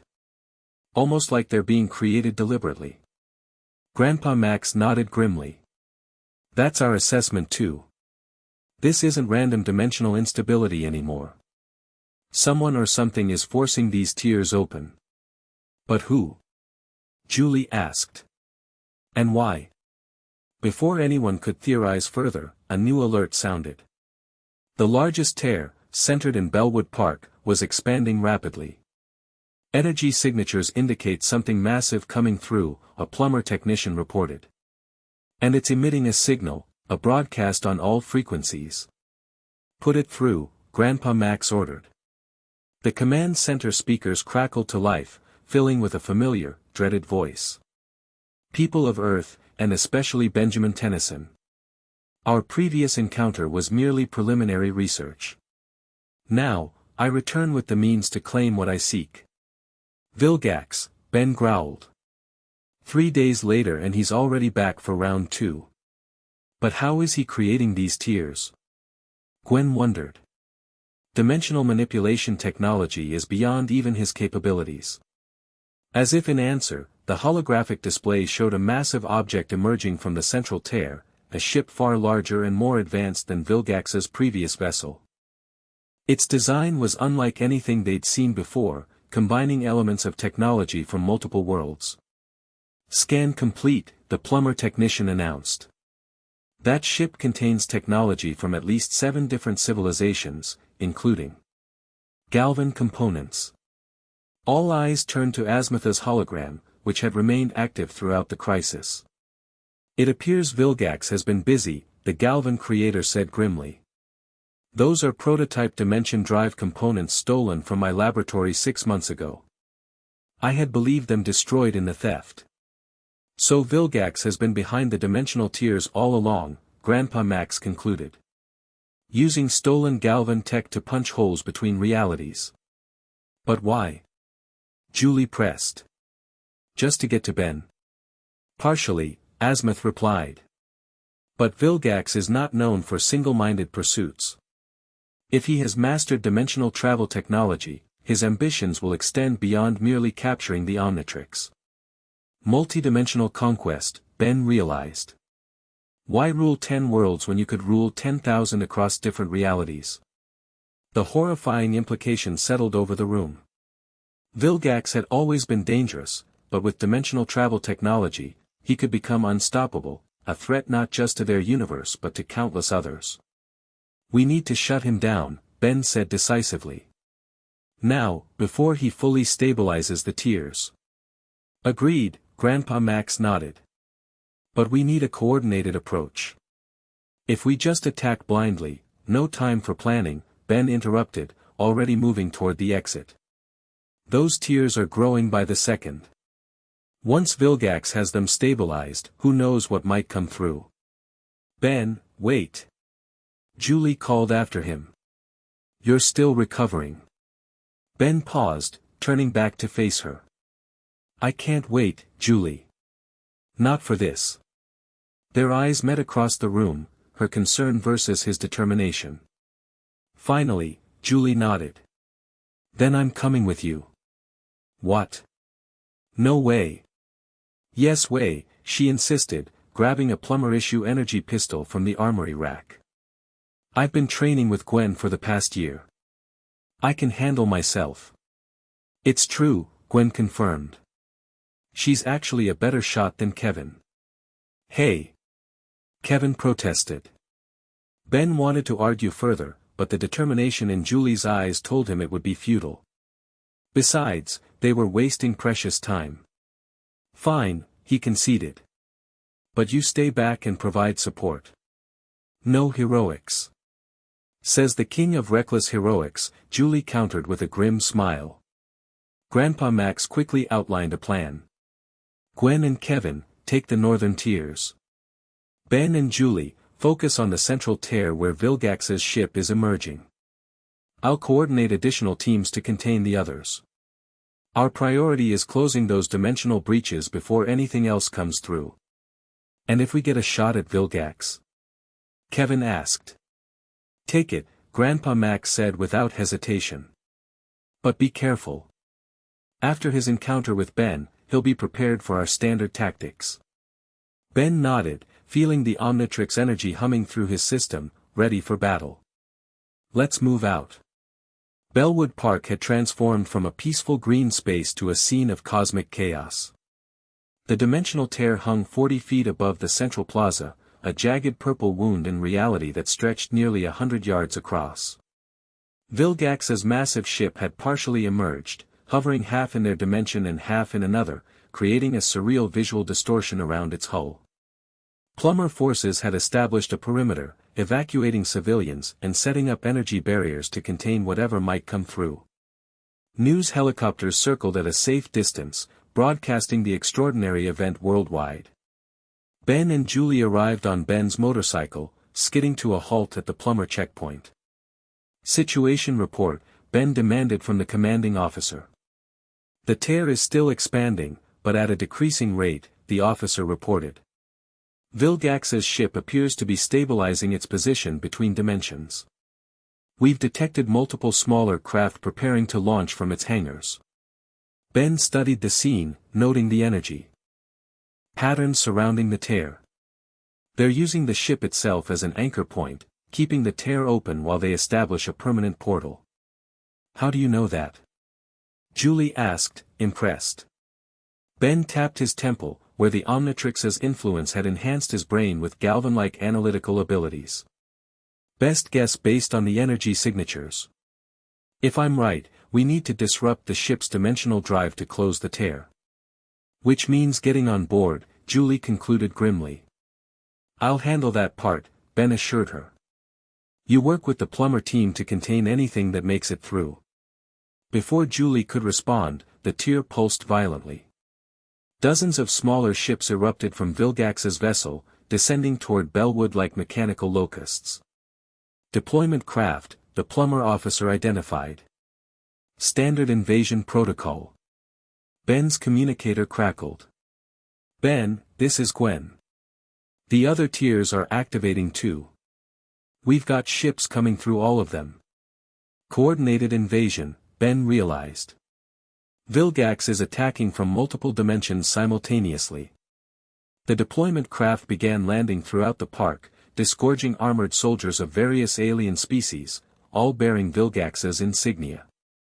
So much for the subtle approach, Ben muttered. He turned to Julie. Stay with the plumber squad. I'm going for the main ship. Before she could protest, Ben channeled his transformation energy, allowing his body to shift into a hybrid form that combined elements of several aliens.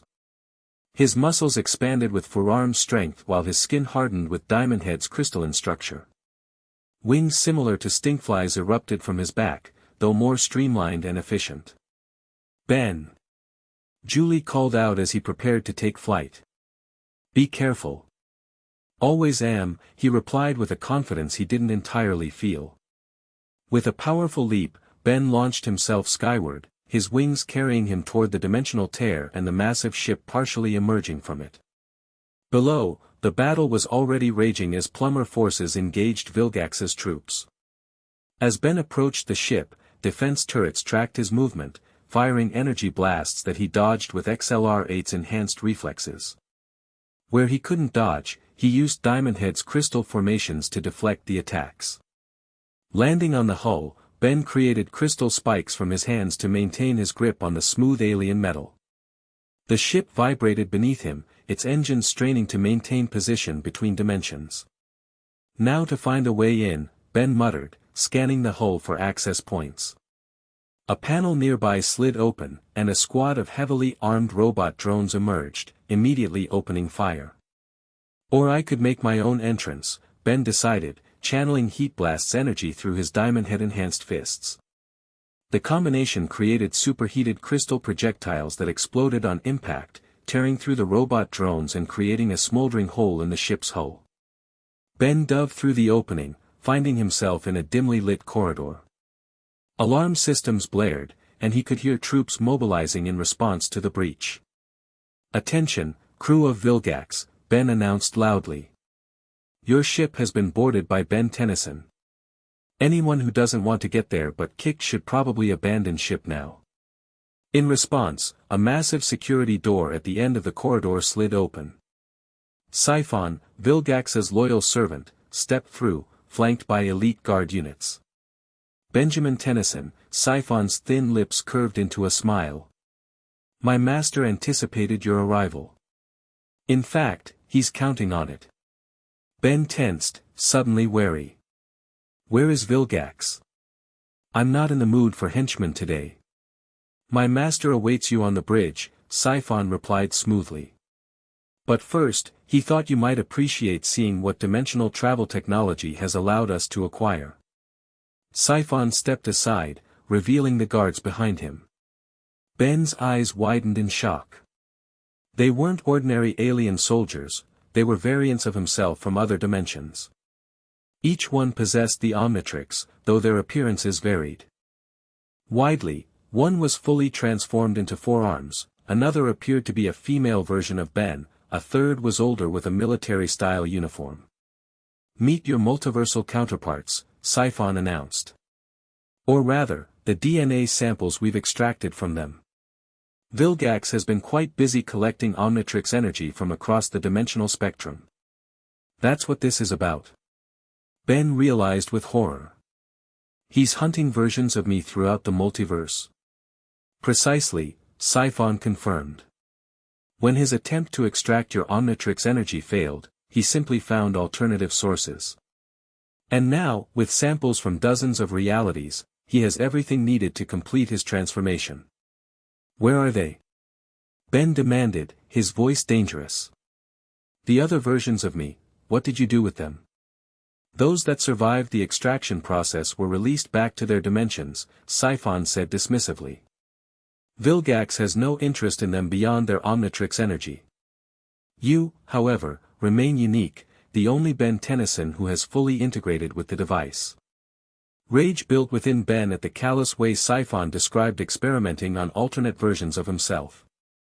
The Omnitrix energy responded to his emotions, surging through his system and enhancing his hybrid form further. You're going to regret this, Ben promised, his voice resonating with power. All of you. Before Siphon could respond, Ben charged, moving faster than the guards could track. His crystal-enhanced fists slammed into the floor, creating a shockwave that sent them flying in all directions. Siphon retreated hastily, triggering additional security measures. Turrets emerged from the walls, firing suppression beams designed to neutralize Omnitrix energy. Ben dodged some blasts while absorbing others, using the energy to fuel his own attacks. He fought his way through corridor after corridor, heading deeper into the ship toward the bridge where Vilgax waited. Along the way, he encountered more disturbing evidence of Vilgax's multiversal harvesting, stasis pods containing DNA samples from various alien species across different dimensions, technology scavenged from advanced civilizations, weapons that shouldn't exist in their reality. Finally, Ben reached the central chamber, a vast space dominated by a dimensional drive core pulsing with purple energy. The machine was clearly the source of the tears ripping through Bellwood's reality. And there, connected to the core through multiple cables and energy conduits, stood Vilgax. The warlord had changed dramatically since their encounter 3 days ago. His body had swollen with power, green Omnitrix energy coursing visibly through transparent tubes embedded in his armor. Parts of his physiology had transformed, incorporating features from various alien species, including some that Ben recognized from his own transformations. Ben Tennyson, Vilgax rumbled, his voice deeper and more resonant than before. Welcome to the dawn of a new era, my era. What have you done to yourself? Ben demanded, horrified by the abomination before him. I have done what you did accidentally, Vilgax replied. Integrated the Omnitrix energy into my biological systems. The difference is that I have done so with purpose and direction, drawing from the collective power of dozens of Omnitrixes across the multiverse. You're insane, Ben said. The Omnitrix wasn't designed for this. It's not a weapon. Perhaps not in Asmitha's limited vision, Vilgax agreed. But I see its true potential. With this power, I can conquer not just worlds, but entire realities. Ben studied the dimensional drive, noting how it connected to Vilgax's modified body. The warlord wasn't just using the machine, he had become an integral part of it, his enhanced physiology serving as both power source and control mechanism. You've turned yourself into a multiversal parasite, Ben realized. Feeding off the energy of other dimensions to fuel your transformation. An apt description, Vilgax acknowledged without shame. And soon, I will absorb your unique Energy signature as well, the final component I require for complete multiversal dominion. Outside, through the viewing ports, Ben could see the battle raging across Bellwood. The dimensional tiers had widened further, allowing more of Vilgax's forces to pour through. Plumber ships engaged the invaders in aerial combat while ground forces fought to protect civilians. Ben spotted Julie coordinating a defensive position near the park entrance, her tactical skills evident as she directed plumber agents. Even from this distance, the sight of her fighting to protect their home strengthened his resolve. Not going to happen, Vilgax, Ben declared, shifting his hybrid form to maximize offensive capabilities. I'm shutting you down, permanently. Vilgax laughed, the sound echoing with unnatural harmonics. You still don't understand, do you? I am beyond you now, Tennyson. I have ascended to a level of power that spans realities. To demonstrate, Vilgax raised his hand. The dimensional energy surrounding him coalesced into a weapon, firing a beam that struck Ben before he could dodge. The attack didn't damage him physically but instead targeted his Omnitrix energy directly, disrupting the delicate balance he had achieved with his hybrid form. Ben staggered, feeling his transformations fluctuating wildly. One moment his arm became heat blasts, the next it shifted to XLR8s, then wildmuts. The painful instability reminded him of the early days of his fusion, before he had learned to control the changes. You see? Vilgax taunted. I can manipulate the very energy that sustains you. I can unmake your evolution with a thought. Fighting through the disruption, Ben focused on maintaining his core self, the human consciousness at the center of his hybrid existence. Julie had helped him develop this technique during his most difficult transitions, teaching him to anchor his identity regardless of physical changes. Maybe you can mess with my transformations, Ben acknowledged, gradually stabilizing his form through sheer willpower. But there's one thing you'll never understand about the Omnitrix, Vilgax. And what is that? Vilgax sneered. It responds to more than just DNA. Ben's eyes glowed green as he connected more deeply with the Omnitrix energy than ever before. It responds to intent, to purpose. Azimuth created it to preserve and protect, not to conquer and destroy. As Ben spoke, the Omnitrix energy within him resonated at a frequency counter to Vilgax's stolen power. Where the warlord's energy was chaotic and corrupted, Ben's flowed with harmony and purpose. Your philosophy bores me, Tennyson, Vilgax dismissed. Power is power, regardless of intent. Wrong again, Ben said, moving closer to the dimensional drive core. The Omnitrix chose me for a reason. And I'm betting it rejects you for the same reason. Before Vilgax could respond, Ben placed his hands directly on the core, channeling his Omnitrix energy into the system. Rather than attacking Vilgax directly, he targeted the dimensional technology itself, seeking to disrupt the artificial tiers that threatened his world. The effect was immediate and dramatic. The core pulsed with conflicting energies as Ben's harmonious connection battled Vilgax's corrupted control. Throughout the ship, systems fluctuated wildly as the dimensional drive struggled to maintain stability. What are you doing? Vilgax demanded, his voice rising with genuine alarm for the first time.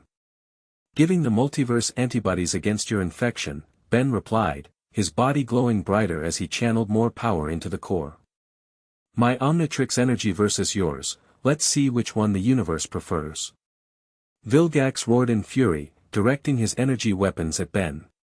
But the attacks passed harmlessly through him as Ben's form began to shift into something new, not a conventional alien transformation, but a pure energy state that incorporated aspects of multiple species while transcending them all. This ends now, Vilgax, Ben's voice echoed with otherworldly resonance. Your multiversal invasion is over. With a final surge of power, Ben overloaded the dimensional drive core. The machine imploded, creating a cascading reaction that rippled through the ship and into the tiers themselves. One by one, the purple rifts began to collapse, drawing Vilgax's invading forces back through them like cosmic vacuum cleaners. Vilgax screamed as the dimensional energy he had absorbed turned against him, ripping away the stolen Omnitrix power and the alien adaptations he had forcibly integrated. His body convulsed, shrinking back toward his original form as the multiversal energy drained away. "What have you done?" Vilgax gasped, staggering as his enhanced abilities failed. "Restored balance," Ben answered simply, his energy form stabilizing into a new hybrid appearance, one that reflected a more complete integration with the Omnitrix than ever before. "The multiverse doesn't take kindly to parasites, Vilgax." The ship began breaking apart around them, sections disappearing as they were pulled back through the collapsing dimensional tiers. Vilgax clutched at the remnants of the core, trying desperately to maintain his connection to the multiversal power source. "This isn't over, Tennyson," Vilgax vowed, even as his body continued to deteriorate. "I will return, stronger than before." "Maybe," Ben acknowledged. "But not today." With the ship disintegrating around him, Ben focused on getting back to Earth. He channeled his energy into creating a protective bubble, then launched himself through the collapsing dimensional tear just before it sealed completely. Ben plummeted toward Bellwood Park, his energy shield blazing like a green meteor against the afternoon sky. Below, the battle was ending as Vilgax's forces were sucked back through the closing rifts or surrendered to plumber custody. He landed with an impact that cracked the concrete plaza, his energy shield absorbing the force of the fall. As the green glow faded, Ben found himself surrounded by plumber agents, civilians with camera phones, and news crews that had moved in once the fighting stopped. "Ben!" Julie pushed through the crowd, rushing to his side. "You did it. The tiers are closing." She stopped short, staring at his new appearance. The changes were significant. His skin now permanently bore the circuit-like patterns of Omnitrix energy in a symmetrical design that covered most of his body. His eyes glowed softly green, and his physical structure had settled into a balanced hybrid form that was clearly no longer fully human but not entirely alien either. "Julie," Ben reached for her hand, relieved when she took it without hesitation. "Is everyone okay?" "A few injuries, but no casualties." "On our side," she reported, still studying his transformed appearance. "You look different." "I feel different," Ben admitted. "More complete somehow. Like the Omnitrix, and I finally figured out how to work together properly." Their moment was interrupted as Gwen and Kevin arrived, both looking battered but victorious. "Show off," Kevin commented, gesturing to the crater Ben's landing had created. "Some of us had to fight the old-fashioned way." Gwen was more concerned with Ben's transformation. "Your energy signature has changed," she observed, her magical senses detecting the difference immediately. "It's more stable, more integrated." "Vilgax was harvesting Omnitrix energy from alternate versions of me across the multiverse," Ben explained grimly. "When I disrupted his dimensional drive, it triggered some kind of evolutionary response in my own Omnitrix energy. Azimuth will want to study this development," Grandpa Max said as he joined them, medical scanner already evaluating Ben's condition. "Your readings are off the charts, but surprisingly stable." Ben nodded, then turned to address the gathering crowd and cameras. He knew that what he said now would shape humanity's perception of the events they had witnessed, and of his own increasingly alien nature. "People of Bellwood, of Earth," he began, his voice carrying clearly. "Today we faced a threat from beyond our dimension, led by a tyrant who sought to conquer not just our world but countless others. With the help of the plumbers and every brave person who stood their ground, we've pushed back that invasion." The crowd murmured, many recording his words on their phones. "But this won't be the last challenge we face," Ben continued. "As Earth becomes known throughout the galaxy and the multiverse beyond, we'll encounter both friends and enemies. How we respond will define our future as a planet and as a species." He gestured to the plumber forces, which included both humans and aliens working side by side. "Look around you. See what we can accomplish when we work together, humans and aliens united against a common threat. That's the future I'm fighting for. Not separation, not fear, but cooperation and understanding." The speech was impromptu but heartfelt, and Ben could see it resonating with many in the crowd. Others looked skeptical or even fearful, particularly when looking at his increasingly alien appearance. The division was clear: Earth's population was splitting in its response to cosmic integration, with Ben himself as the central point of contention. As the crowd dispersed and cleanup operations began, Julie pulled Ben aside. "That was quite a speech for someone who used to flunk public speaking," she teased gently. Ben smiled, though it didn't reach his eyes. "Had to say something. After today, there's no going back to pretending aliens are just occasional visitors. Vilgax made sure of that." "You think he survived?" Julie asked quietly. "I don't know," Ben admitted. "The dimensional collapse should have pulled him back to his home reality, but in a severely weakened state. Either way, I doubt we've seen the last of him." Julie studied him thoughtfully. "How are you really feeling, Ben? This transformation seems more permanent than the others." Ben considered the question carefully. "Honestly? For the first time since this whole fusion process began, I feel at peace with it. Like I've finally accepted what I'm becoming instead of fighting it or just enduring it." "And what are you becoming?" "Something new," Ben said simply. "Not just human with alien powers or alien with human memories. Something that's truly both, a bridge between worlds." Julie nodded, understanding the significance. "The universe's first true hybrid being, at least in our dimension. Which apparently makes me quite the interstellar celebrity," Ben added with a hint of his old humor. "Should I start charging for autographs?" Julie laughed, relieved to see that despite the physical changes, Ben's essential character remained intact. "You'd better not. Hero work should stay pro bono." Their moment of levity was interrupted by Grandpa Max, his expression grave. "Ben, the United Nations Security Council has called an emergency session. They're requesting your presence, immediately." "My presence or my surrender?" Ben asked, already suspecting the answer. "Both, potentially," Grandpa Max admitted. "Senator Harang's faction is pushing for containment protocols for extraterrestrial entities following today's invasion. Including me," Ben concluded. "You're the most visible example of human-alien integration," Grandpa Max said. "For better or worse, you've become the focal point for this debate." Ben squared his shoulders, decision made. "Then I'd better be there to speak for myself. The world needs to understand that this evolution isn't something to fear, it's the next step in humanity's cosmic journey." As they prepared to depart for New York, Ben glanced back at the site where the dimensional tears had appeared. The crisis was over for now, but its implications would resonate for years to come. Earth had gotten its first taste of multiversal conflict, and Ben had taken another irrevocable step in his transformation from human teenager to something unprecedented in the universe. Whatever challenges lay ahead, one thing was certain: there would be no going back to the way things were before.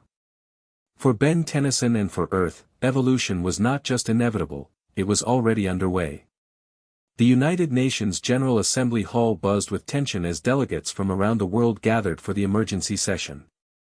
News of the dimensional invasion and Ben's public transformation had spread globally, triggering reactions ranging from panic to fascination to calls for immediate action. Ben sat between Grandpa Max and Magister Patelade, the senior plumber representatives to the UN. On his other side, Mayax observed the proceedings with scientific detachment, while Azimuth participated via secure holographic link. Notably absent was Julie, who had wanted to attend but was kept out due to security protocols. "Politicians," she had muttered as they parted. "Always afraid of the wrong things." Senator Will Harang approached the podium, his antipathy toward Ben evident in every line of his face. Once a news anchor who had built his career criticizing the alien menace, Harang had ridden a wave of xenophobia into the Senate and now led the Congressional Committee on Extraterrestrial Affairs. "Distinguished delegates," Harang began, his voice carrying the polished cadence of a practiced orator. "Today we face an unprecedented crisis. Our world was invaded through tears in the very fabric of reality, orchestrated by an alien warlord with technology beyond our comprehension." Murmurs of agreement rippled through the assembly. While we are grateful for the assistance of the plumbers in repelling this invasion, Harang continued with practiced diplomacy, we cannot ignore the underlying issue that made Earth a target, our planet's increasing entanglement with alien civilizations and technology. He gestured toward Ben without looking at him directly. Exhibit A sits before you today. Benjamin Tennyson, once a human child who found an alien device, now a hybrid entity whose humanity diminishes with each passing year. His transformation represents the very concern many of us have expressed, that unrestricted alien influence will fundamentally alter what it means to be human. Ben maintained a neutral expression, though the Omnitrix energy pulsed visibly beneath his skin in response to his suppressed anger. Therefore, Harang pressed on, I propose that this body adopt the Terrestrial Protection Act, comprehensive legislation that would establish regulations for all extraterrestrial visitors, technology, and hybrid entities residing on Earth. This would include registration, restriction of movement to designated zones, and monitoring of all alien-human interactions. The hall erupted in a mix of applause and objections. Some nations, particularly those with negative experiences of alien encounters, voiced strong support. Others, with more progressive policies or beneficial alien trade relationships, expressed concern about the implications. Furthermore, Harang continued once the commotion settled, I move that Benjamin Tennyson be placed under observation at a secure facility while we determine the extent of his transformation and the potential threat it poses to human genetic integrity. This brought Ben to his feet, the Omnitrix energy flaring visibly. You want to lock me up for the crime of being different? Order, the Secretary-General called, though he looked sympathetic to Ben's outburst. Grandpa Max placed a restraining hand on Ben's arm. Easy, Ben. This is a diplomatic forum, not a battlefield. Ben took a deep breath, forcing the energy to recede. Sorry. The Secretary-General nodded to Ben. Mr. Tennyson, as the central figure in these events, you have the right to address this assembly. Approaching the podium, Ben was acutely aware of the cameras broadcasting his appearance worldwide. His new form, with its visible Omnitrix circuit patterns and subtly alien features, would be scrutinized by billions. Thank you, Mr. Secretary-General. Ben surveyed the assembly, recognizing the mix of fear, curiosity, and judgment in their expressions. 5 years ago, I was just a kid on summer vacation when I found the Omnitrix. I didn't ask for it. I didn't understand it. But I chose to use it to help people. He gestured to his transformed appearance. This evolution wasn't planned either. The Omnitrix bonded with me permanently, changing me into something new. Something that's part human, part alien, but entirely committed to protecting Earth, my home. Ben's voice grew stronger as he continued. Senator Harang would have you believe that alien influence threatens humanity. But I've seen the universe out there, and I can tell you with absolute certainty, isolation isn't protection. It's vulnerability. Several delegates nodded in agreement, particularly those from nations that had benefited from plumber protection or alien technological exchange. Earth sits at a cosmic crossroads, Ben explained. Whether we acknowledge it or not, our planet has been noticed by the wider universe. Vilgax's invasion today proves that we can't hide, we can't pretend we're alone. Our only choice is how we engage with the galaxy around us, with fear and suspicion, or with wisdom and strength. He looked directly at Harang. Registration, restrictions, monitoring, these aren't security measures. They're the first steps toward conflict. Treating visitors or hybrid beings as inherent threats creates the very enemies you claim to fear. Harang scoffed loudly. Easy for you to say, Tennyson. You're becoming one of them. I'm becoming something new, Ben corrected calmly. Not human, not alien, but a bridge between worlds. And I'm not alone. There are others like me emerging across Earth, humans enhanced by alien technology or genetics, developing abilities beyond our ancestors' imagination. This revelation caused a stir among the delegates, many clearly hearing this information for the first time. Evolution doesn't ask permission, Ben continued. It responds to challenges and opportunities. Humanity has encountered both in the form of alien contact. We can embrace this change, guide it with wisdom and compassion, or we can fight it and suffer the consequences of our fear. The assembly hall had grown silent, all attention focused on the transformed teenager whose words carried the weight of experience beyond his years. I stand before you not as a threat to humanity but as its advocate to the stars, Ben concluded. I ask this body to reject policies based on fear and instead work toward a framework of integration that recognizes both the challenges and opportunities of Earth's cosmic emergence. As Ben stepped away from the podium, the hall remained silent for a long moment before erupting into discussion. Some delegates applauded, others conferred urgently with their teams, and a few, led by Harang, voiced immediate objections.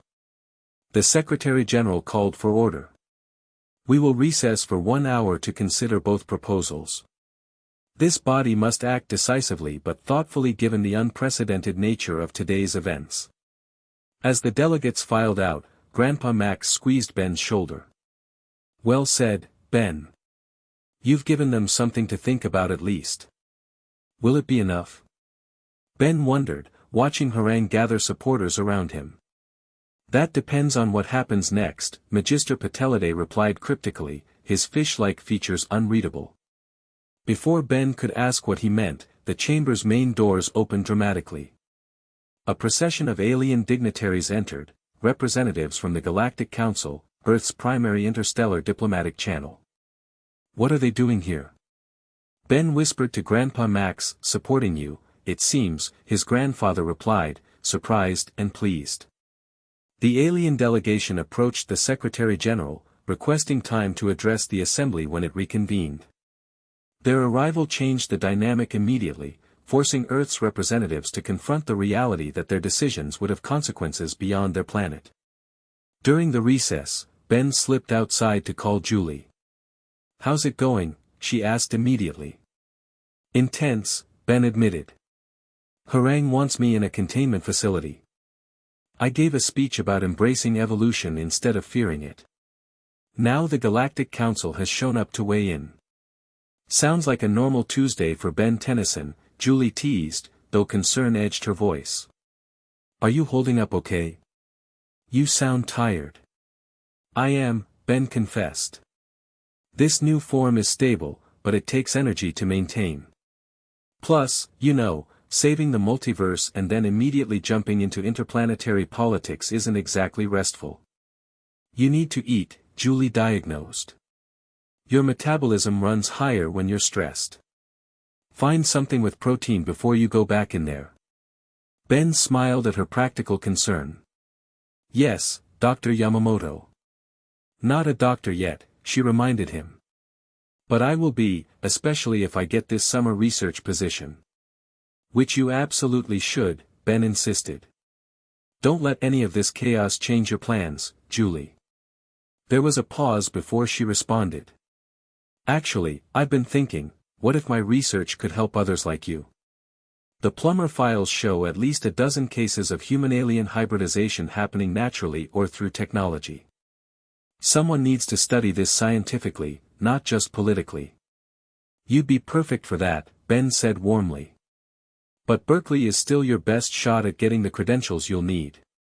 I know, Julie sighed. It's just hard thinking about being away while everything is changing so fast. Ben understood her concern. The world seemed to be transforming daily, with alien presence becoming more visible and human society struggling to adapt. Their relationship had been a constant in this chaos, a grounding force for both of them. We'll make it work, Ben promised. Distance is nothing compared to dimensional tears, right?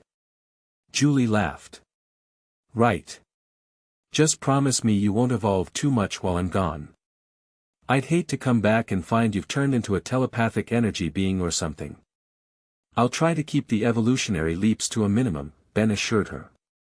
Though no promises if Vilgax shows up again. Their conversation was cut short as Grandpa Max signaled that the assembly was reconvening.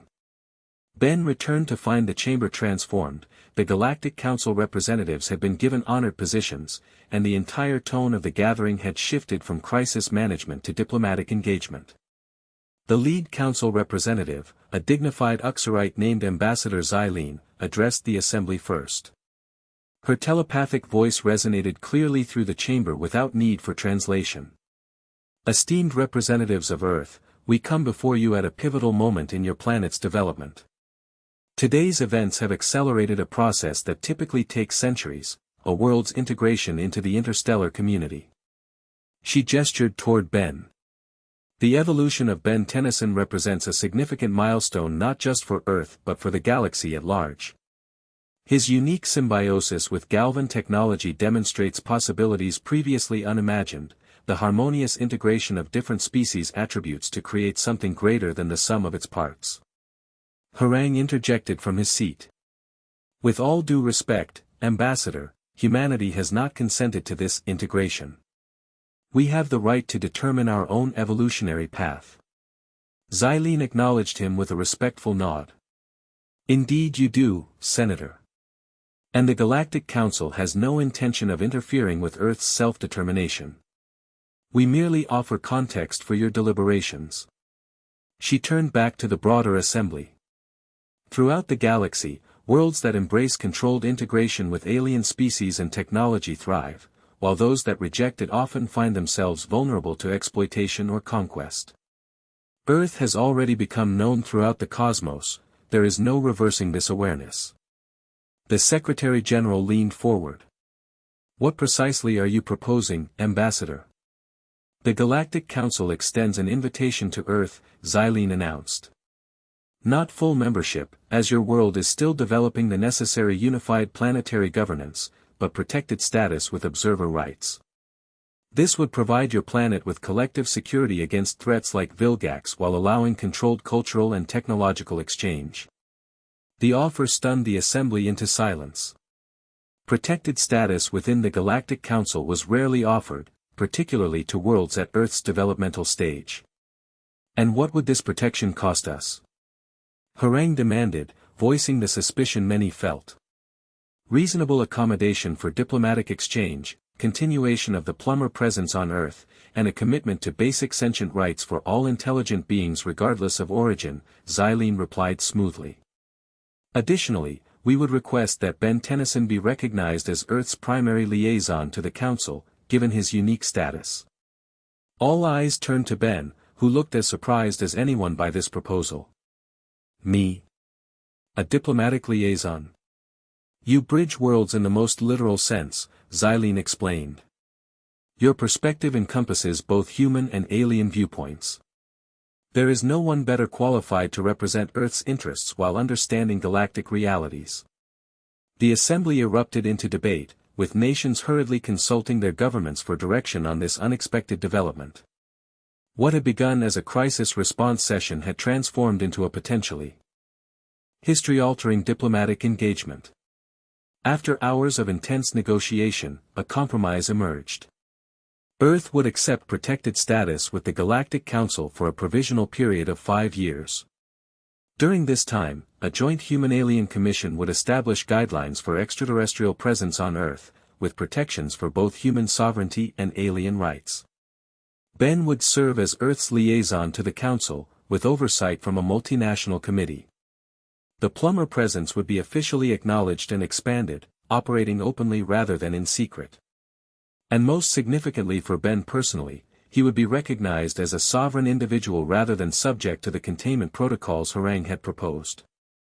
It was far from perfect, with significant opposition from various factions, but it represented a tentative first step toward Earth's integration into the wider cosmic community. As the session concluded, Ben found himself surrounded by diplomats eager to establish connections with the newly appointed liaison. The responsibility weighed heavily, but he couldn't help feeling that this role suited his evolved status, no longer just a hero who fought threats but a bridge builder helping humanity navigate its cosmic future. Quite a day, Grandpa Max remarked as they finally exited the UN building, where news crews waited to report on the historic agreements. From multiversal invasion to diplomatic revolution in less than 24 hours. Just another day in the life of Ben Tennyson, Ben quipped, though the fatigue in his voice was evident. The extended use of his powers followed by intense diplomatic engagement had drained him completely. You should rest, Asmatha's hologram advised, still active from his secure location. Your body is still adapting to the accelerated evolution triggered by the dimensional incident. Ben nodded wearily. Sleep sounds amazing right now. There'll be plenty of time for rest later, a familiar voice called from behind them. Ben turned to see Dr. Animo approaching, flanked by what appeared to be ordinary civilians until their features shifted, revealing Limax aliens in human disguise. Did you really think I would miss such a historic occasion? Animo cackled. Earth opening its doors to alien influence, the perfect opportunity for my latest experiment. Ben sighed deeply. Seriously, Animo? I just saved reality and negotiated interplanetary diplomatic relations. Can we reschedule your evil scheme for next week? Evil? Hardly, Animo scoffed. Visionary. While politicians debate, I've been developing the next stage of human evolution. He gestured to the Limax disguised as humans. My new genetic accelerant allows humans to temporarily adopt alien traits, a marketable alternative to your permanent condition, Tennyson. Let me guess, Ben said, it's wildly unstable, potentially fatal, and definitely illegal. Details, mere details, Animo dismissed. The point is, I'm offering humanity choice in its evolution, while you and these alien diplomats would impose your vision upon us. Despite his exhaustion, Ben recognized the genuine threat. Animo's genetic tampering had created disasters before, and now he had the attention of both human media and alien dignitaries. Grandpa, get the civilians back, Ben instructed, stepping forward. I'll handle Animo. Ben, you're drained, Grandpa Max warned. Let the plumber team handle this. No time, Ben replied as the Limax began to reveal their true forms, stretching and melting into their natural state while still retaining some human features, the result of Animo's experimentation.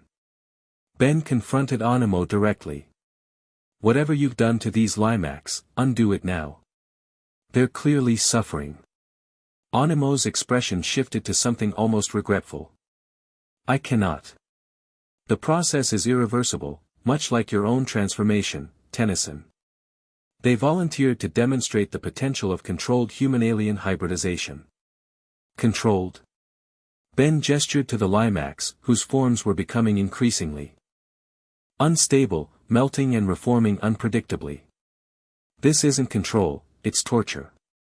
The largest Limax suddenly lurched forward, its semi-human face contorted in pain. Help us. Ben reacted instinctively, channeling his remaining energy into a controlled blast that contained the unstable Limax without harming them. The effort sent waves of exhaustion through his system, but he maintained focus, creating a field that stabilized their fluctuating forms. What are you doing to my specimens? Animo demanded. Saving them from your visionary experiment, Ben replied through gritted teeth. My axe. These Limax need proper molecular stabilization. The Chimera Sui Generis scientist rushed forward with plumber medical personnel, deploying equipment specifically designed for shape-shifting species in distress. Working together, they managed to stabilize the Limax while plumber agents apprehended Animo. The incident was brief but significant. Watching from the UN steps, Earth's representatives witnessed both the potential dangers of unregulated genetic experimentation and the benefits of alien expertise in handling the crisis. It served as a perfect, if unplanned, demonstration of why Earth needed both protection and guidance. As Animo was led away in energy cuffs, he called back to Ben. This changes nothing, Tennyson. Evolution cannot be controlled by committees and regulations. It is wild, unpredictable, magnificent. He's not entirely wrong, Asmatha's hologram commented quietly. Though his methods are abhorrent. Ben, finally giving in to exhaustion, sank to his knees as the last of his energy reserves depleted. The Omnitrix patterns across his skin dimmed, and for a brief moment, his appearance shifted back toward his original human form before stabilizing in his new hybrid state. Ben. Grandpa Max caught him before he could collapse completely. I'm okay, Ben insisted weakly. Just, need rest. As plumber medics moved in to assist, Ben caught sight of Julie pushing through the security perimeter, concern etched on her face. She had been watching the whole scene unfold on the news and had somehow made her way to the UN building. "Julie," he managed as she reached his side. "Told you, normal Tuesday." Her worried expression broke into a relieved smile. Saving the multiverse, becoming Earth's alien ambassador, and stopping a mad scientist before dinner. You're overachieving even by your standards, Tennyson. As the medics transferred Ben to a stretcher, Julie walked alongside, holding his hand. The reporters clamored for statements, but plumber security kept them at bay, creating a bubble of privacy around the exhausted hero. "Did I do the right thing?" Ben asked Julie quietly as they moved toward the medical transport. "Agreeing to be Earth's liaison? I don't know the first thing about diplomacy." "You know more than you think," Julie assured him. "You've been bridging worlds since you were 10 years old, Ben. This just makes it official." Ben nodded, too tired to argue. As the transport doors closed, shielding them from the chaos outside, he felt the weight of the day's events settling over him. He had survived. Something went wrong with this response. Please try again. Please take it forward from here. Let's keep going with the story. The end. Thank you for watching this video. Please be sure to subscribe to our channel and like this video.